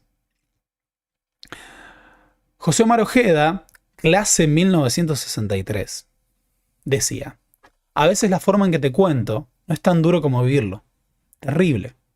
Vos podés aguantar el hambre, podés aguantar la sed, podés aguantar lo que sea.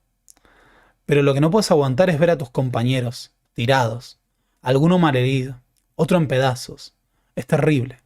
A mí me tocó. Éramos íntimos amigos. Éramos muy amigos. Muy amigos éramos. Piensen en esto, a veces uno se abstrae, más allá de que está esta cuestión de no considerar a los veteranos de Malvinas como pibes y demás. José Omar Ojeda era de la clase 63, tenía 18 años. Cuando uno lo piensa es... Y si no lo quieren ver por el lado de la edad, la clase 63 tenía un par de meses de instrucción antes de inicio de la guerra. El gran problema es que era el despliegue argentino y cómo se había planteado el enfrentamiento. Ahora había condenado a las posiciones argentinas a la pasividad. En medio de los bombardeos, no había transportes personales para desplazar a las fuerzas. O sea que no solo había pasividad, no solo era defensivo, sino que no se podía reforzar las posiciones. Entonces, muchas fuerzas argentinas estaban estacionadas a la espera de ser atacadas sin la posibilidad de recibir refuerzos. Incluso, por más que no había una superioridad numérica total, lo que ocurría era que había una fuerte superioridad local. ¿Qué es superioridad local? Es cuando estas fuerzas tienen más números en los lugares del combate. Entonces, lo que ocurría era, a pesar de que en números aproximadamente ambas fuerzas contaban con un mismo número de combatientes, bueno, la Marina ahora no estaría plenamente operativa, lo que ocurría era que la retirada de la Armada y el despliegue defensivo sin iniciativa de las fuerzas argentinas iba a suponer que los soldados argentinos esperen una y otra vez el embate de los cuerpos de élite británicos, que eran superiores en montones de temas. Uno espera, no solo estaban mejor entrenados, sino que tenían los abrigos apropiados al frío, no habían sido desmoralizados por estar estacionados en trincheras mojadas durante más de un mes, estaban bien alimentados. Pero además, había elementos técnicos que le dan una enorme superioridad. Por ejemplo, las bengalas y los visores para los combates nocturnos. En los combates nocturnos la diferencia era abrumadora. Las fuerzas británicas peleaban contra soldados argentinos que estaban prácticamente ciegos en la noche. Incluso la utilización de las bengalas tácticas cegaba a los soldados argentinos, que se convertían en blancos de las posiciones oscurecidas de las fuerzas británicas. Pero además era esto, eran fuerzas de élite de la tercera potencia naval del mundo, enfrentando a soldados como Omar Ojeda, que al ser de la clase 1963, tenía 4 meses de instrucción, como máximo, al inicio de la Guerra de Malvinas. Bueno, salvo que hubiera terminado la escuela secundaria. Muchos de los soldados argentinos tenían 3 meses de instrucción. Y del otro lado, había fuerzas de élite plenamente equipadas. Así todo, hubo acciones en que fuerzas de élite británicas combatieron contra fuerzas de élite argentinas, como el combate de Top Malo House que se dio entre comandos argentinos y comandos británicos.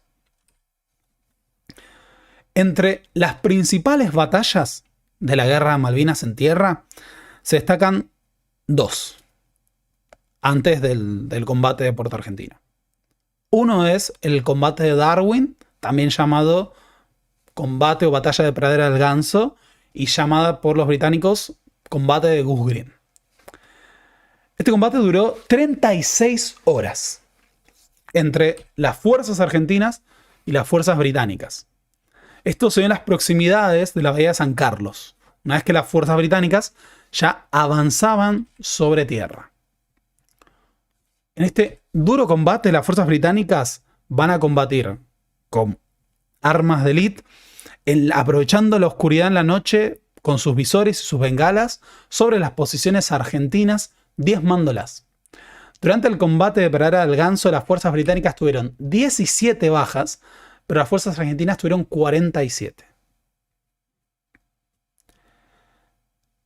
Así, progresivamente, con la superioridad militar que habían alcanzado en mar y ahora con el despliegue de sus fuerzas en tierra, las fuerzas británicas se abren camino hacia Puerto Argentino. Entre todos estos combates, el otro gran combate de la lucha terrestre es el combate que va a tener lugar en Monte London. De nuevo, con toda esa superioridad tecnológica, las dificultades eran extremas. Monte London es considerado el combate terrestre más encarnizado de la Guerra de Malvinas. Acá es cuando uno piensa que las dificultades eran absolutas. En Monte London, 278 soldados argentinos, la mayoría conscriptos, pelearon contra 450 soldados de élite británicos. Los argentinos estaban peor alimentados, habían estado estacionados en el frío, peor armados, peor entrenados, y pelearon contra una fuerza que los superaba en número al prácticamente el doble, con artillería, con apoyo aéreo, con superioridad tecnológica y mejor entrenamiento. Y no solo se trata de eso, sino que este combate fue uno de los pocos combates de la guerra moderna que se luchó realmente cuerpo a cuerpo, sin tratarse de una ciudad. Porque en Monte London, por lo escabroso del terreno y por la dimensión del combate nocturno, se llegó a combatir a punta de cuchillo y a punta de bayoneta. En un combate encarnizado. Y aún con la superioridad numérica, tecnológica, de entrenamiento, llegó a haber contraofensivas de las fuerzas argentinas para tratar de ganar la iniciativa contra un enemigo que los superaba en número, armas, entrenamiento, capacidad y apoyo. Sin embargo, las fuerzas argentinas fueron derrotadas en Monte London, ya acercándose al final del desenlace de la guerra. 23 soldados británicos murieron en Monte London y 31 soldados argentinos. Hay testimonios tremendos de lo que fue el combate cuerpo a cuerpo a cuchillo de los soldados argentinos.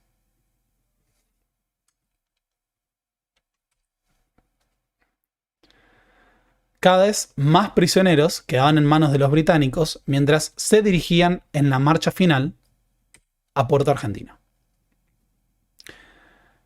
Puerto Argentino representa el último combate de la guerra prácticamente. Tras el desembarco en San Carlos y la derrota de Pradera del Ganso, las fuerzas británicas coincidieron como una cuña hacia el cuartel general de las fuerzas argentinas en Malvinas. Ahí En las posiciones que iban quedando, Martín Balsa, por ejemplo, luchó en las cercanías de Puerto Argentino en las posiciones defensivas, mientras los británicos, con la superioridad marina, la superioridad aérea y ahora con fuerzas de élite avanzando por tierra, rodearon Puerto Argentino y se desató la batalla de Puerto Argentino entre el 11 y el 14 de junio de 1982.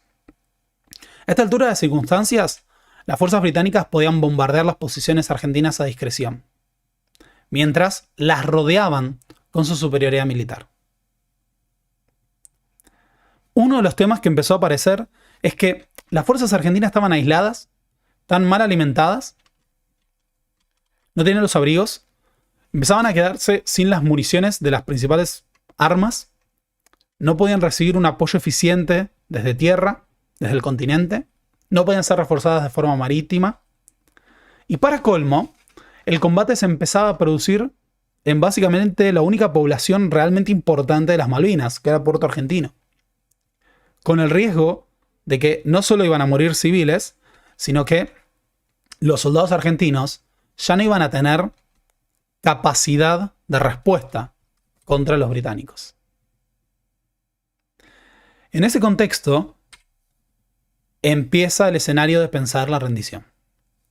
Mario Benjamín Menéndez tenía órdenes de no rendirse por parte de Galtieri o no usar la palabra rendición, mientras que los británicos le pedían, Jeremy Moore, la rendición incondicional, a sabiendas de la superioridad militar que se había logrado. En ese contexto,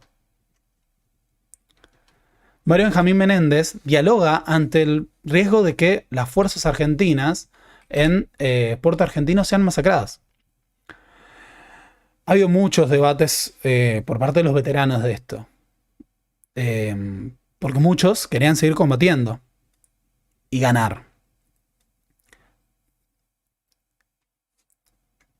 Ahora nos detenemos en eso. Pero el 14 de junio de 1982, Menéndez, a partir de que Jeremy Moore decidió eliminar la parte de rendición incondicional,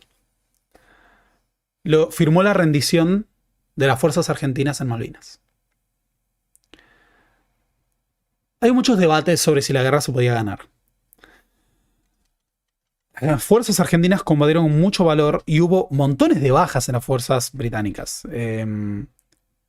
Se me fue el nombre de Julian. Julian, el autor de No Picnic, plantea que las fuerzas británicas tuvieron un combate muy duro contra los conscriptos argentinos, que muchas veces habían sido subestimados por los políticos y por los militares británicos. De hecho, no quería extenderme todavía más con esto, pero hay muchos afiches de propaganda que presentaban a los soldados argentinos como niños frente a los soldados adultos británicos, de la propaganda británica. Había muchos soldados que todavía se consideran en condiciones de pelear, pero con la superioridad aérea marítima británica podría haber sido una masacre. Ahora, lo que también es cierto es que las fuerzas británicas estaban operando al borde de sus capacidades y a esta altura de las circunstancias le faltaba gran parte de la logística para sostener la guerra durante mucho más tiempo. Julian Thompson, muchas gracias. Julian Thompson es el autor de No Picnic. Julian Thompson. No quiero caer en el posibilismo y en pensar en lo contrafáctico. Pero en el escenario como estaba planteado al momento del inicio de las hostilidades, no era una posibilidad remota que las fuerzas argentinas pudieran ganar bajo ciertas circunstancias. Si los británicos no resolvían la logística, por ejemplo, que era un problema que empezaba a ocurrir. Pero a su vez, sobre la teoría de las capacidades de ambas naciones militares, era muy difícil prever una victoria en una guerra real, con todas las otras dificultades que emergen. Jeremy Moore posa con la firma de la rendición de Menéndez, a la que le había tachado el incondicional. La rendición fue un duro golpe moral para las fuerzas argentinas, y a la vez para muchos y esto aparece en los testimonios, al momento de la rendición, con la derrota y todo, aparecía la idea de haber sobrevivido. Hubo una tasa de mortalidad muy elevada por días de combate en Malvinas. Porque si uno hace los cálculos, esos 649 soldados murieron prácticamente en un mes. La tasa de muertos que tuvo el ejército argentino en los combates de tierra por año, cuando hacemos por año cada 1000 soldados, es una de las más elevadas de los conflictos modernos.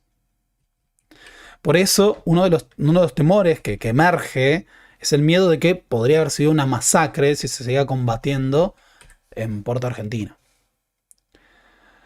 Una de las particularidades de la Guerra de Malvinas, como decíamos antes, es el hecho de que hubo un gran respeto del derecho humanitario y a los prisioneros de guerra.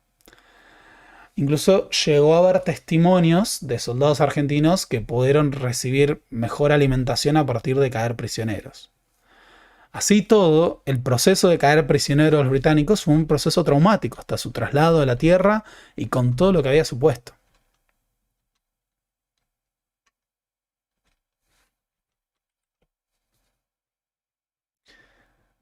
Así, en medio de la negociación de las retiradas, había que procesar ahora las pérdidas.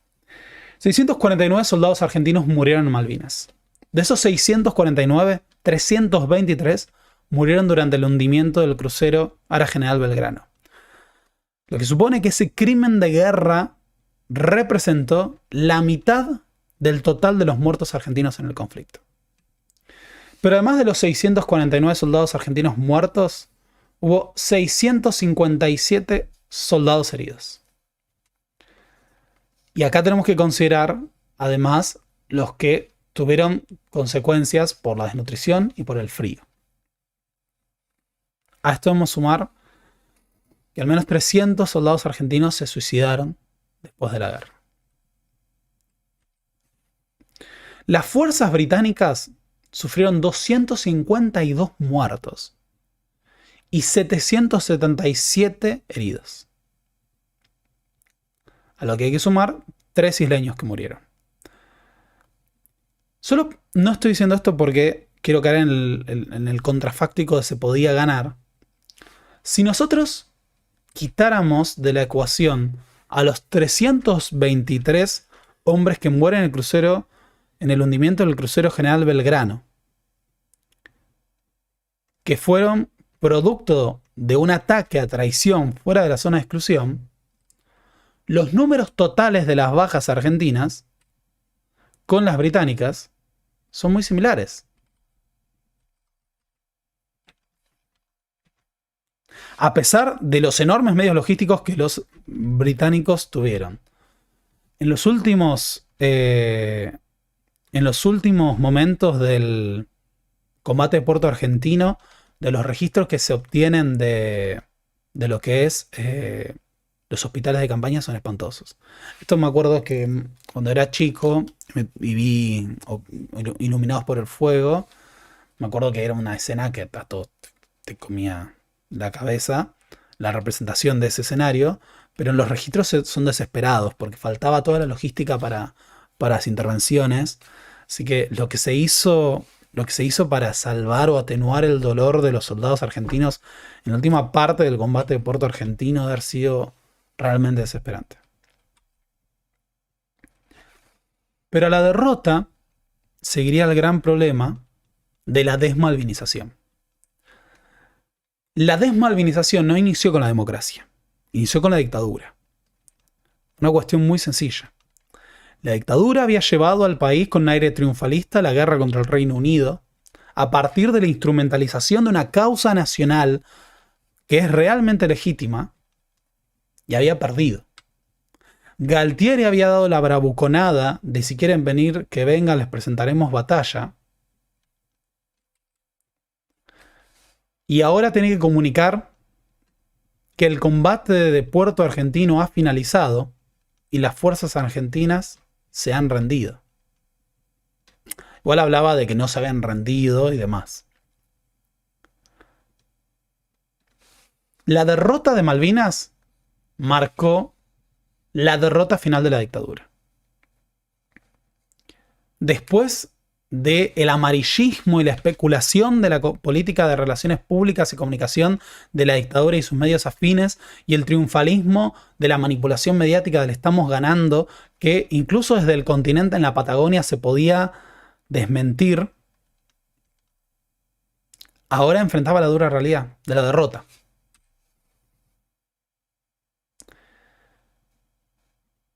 La desmovilización de las fuerzas que fueron llevadas a Malvinas se hizo en medio de la caída de Galtieri, porque Galtieri cae, producto de la derrota, se hizo bajo noche y niebla. Los soldados conscriptos fueron aislados de la población. Se les exigía no hablar de lo que había sido Malvinas. Se ocultó a la población. No fueron recibidos con actos oficiales a nivel nacional, sino llevaron adelante actos a nivel local. En algunas provincias, como en la Patagonia, se hicieron actos locales para recibir a los conscriptos, pero no se preparó un recibimiento oficial. No se buscaba que la gente los viera, sino que los contactos que se dieron entre el público y los conscriptos en su retorno dependieron de iniciativas locales y espontáneas. De lo que se trataba ahora era de apartarlos. Eran la mancha de la vergüenza para el mando militar, a pesar del enorme apoyo que demostraba la población por sus veteranos. Eso llevaría a décadas de abandono, de humillación y a su vez a la simplificación de vincular la causa de Malvinas a la dictadura militar. Así todo, se experimentaron reivindicaciones y celebración del regreso de los conscriptos por parte, como dijimos, de la población civil y de gobiernos locales. El amarillismo de gente llegó al máximo punto cuando llegó el momento de hablar de el elefante en la habitación. ¿Por qué se perdió? ¿Qué pasó con los alimentos? ¿Qué pasó con las donaciones? Una portada de gente, el medio de comunicación alineado a la dictadura, que había marcado, ¿no?, la política comunicacional de apoyo, ahora publicaba, ¿había comida? ¿Tenían ropa adecuada? ¿Qué pasó con las armas? ¿Cuántos muertos hubo? O un niño diciendo, ¿qué pasó con el chocolate que le mandé a un soldado?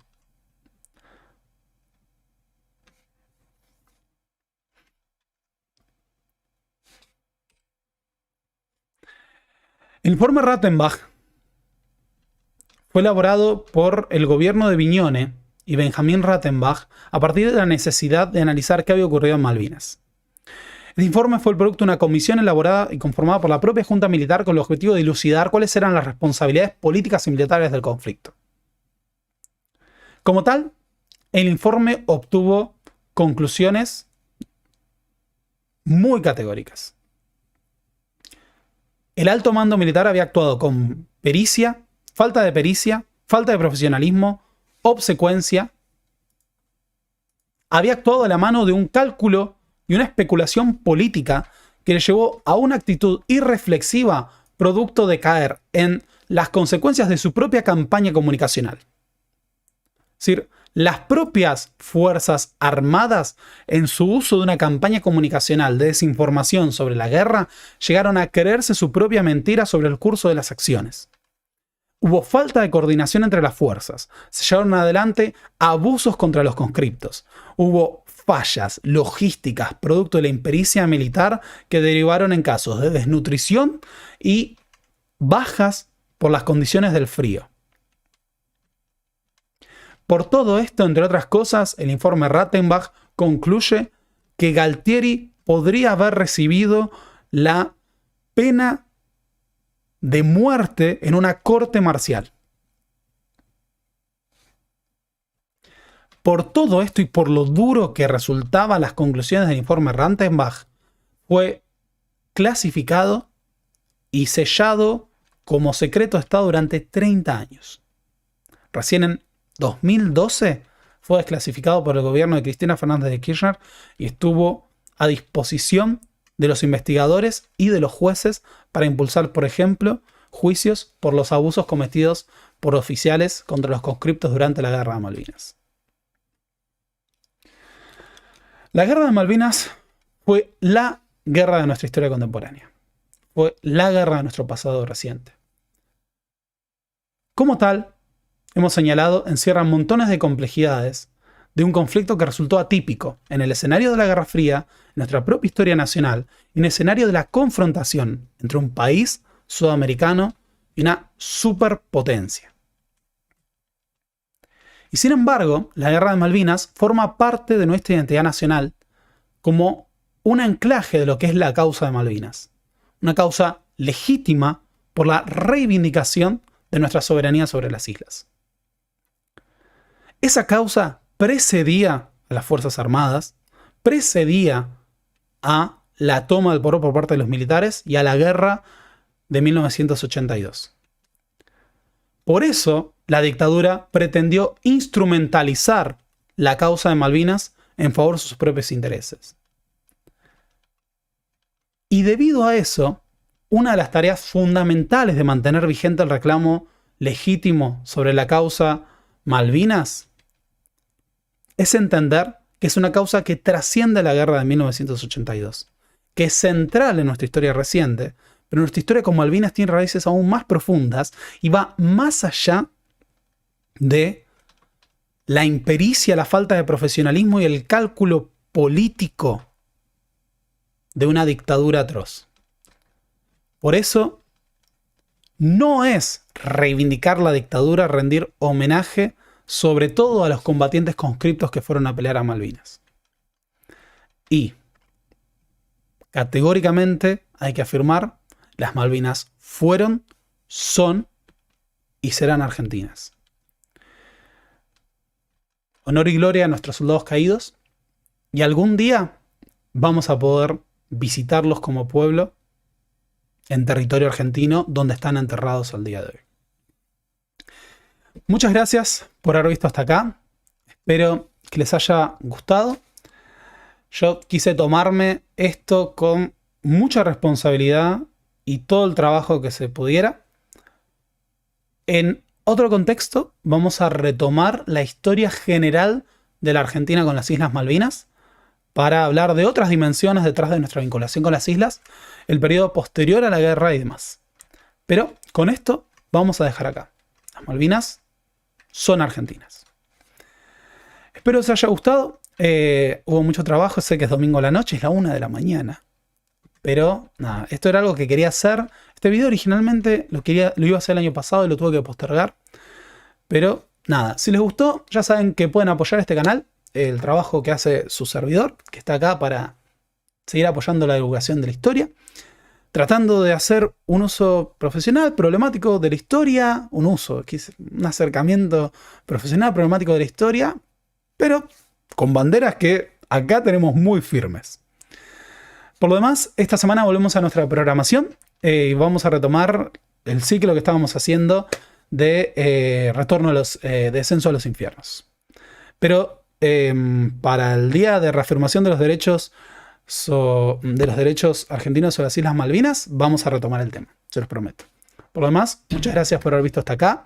Hay mucha gente a esta hora de la noche, así que les agradezco por el apoyo de siempre.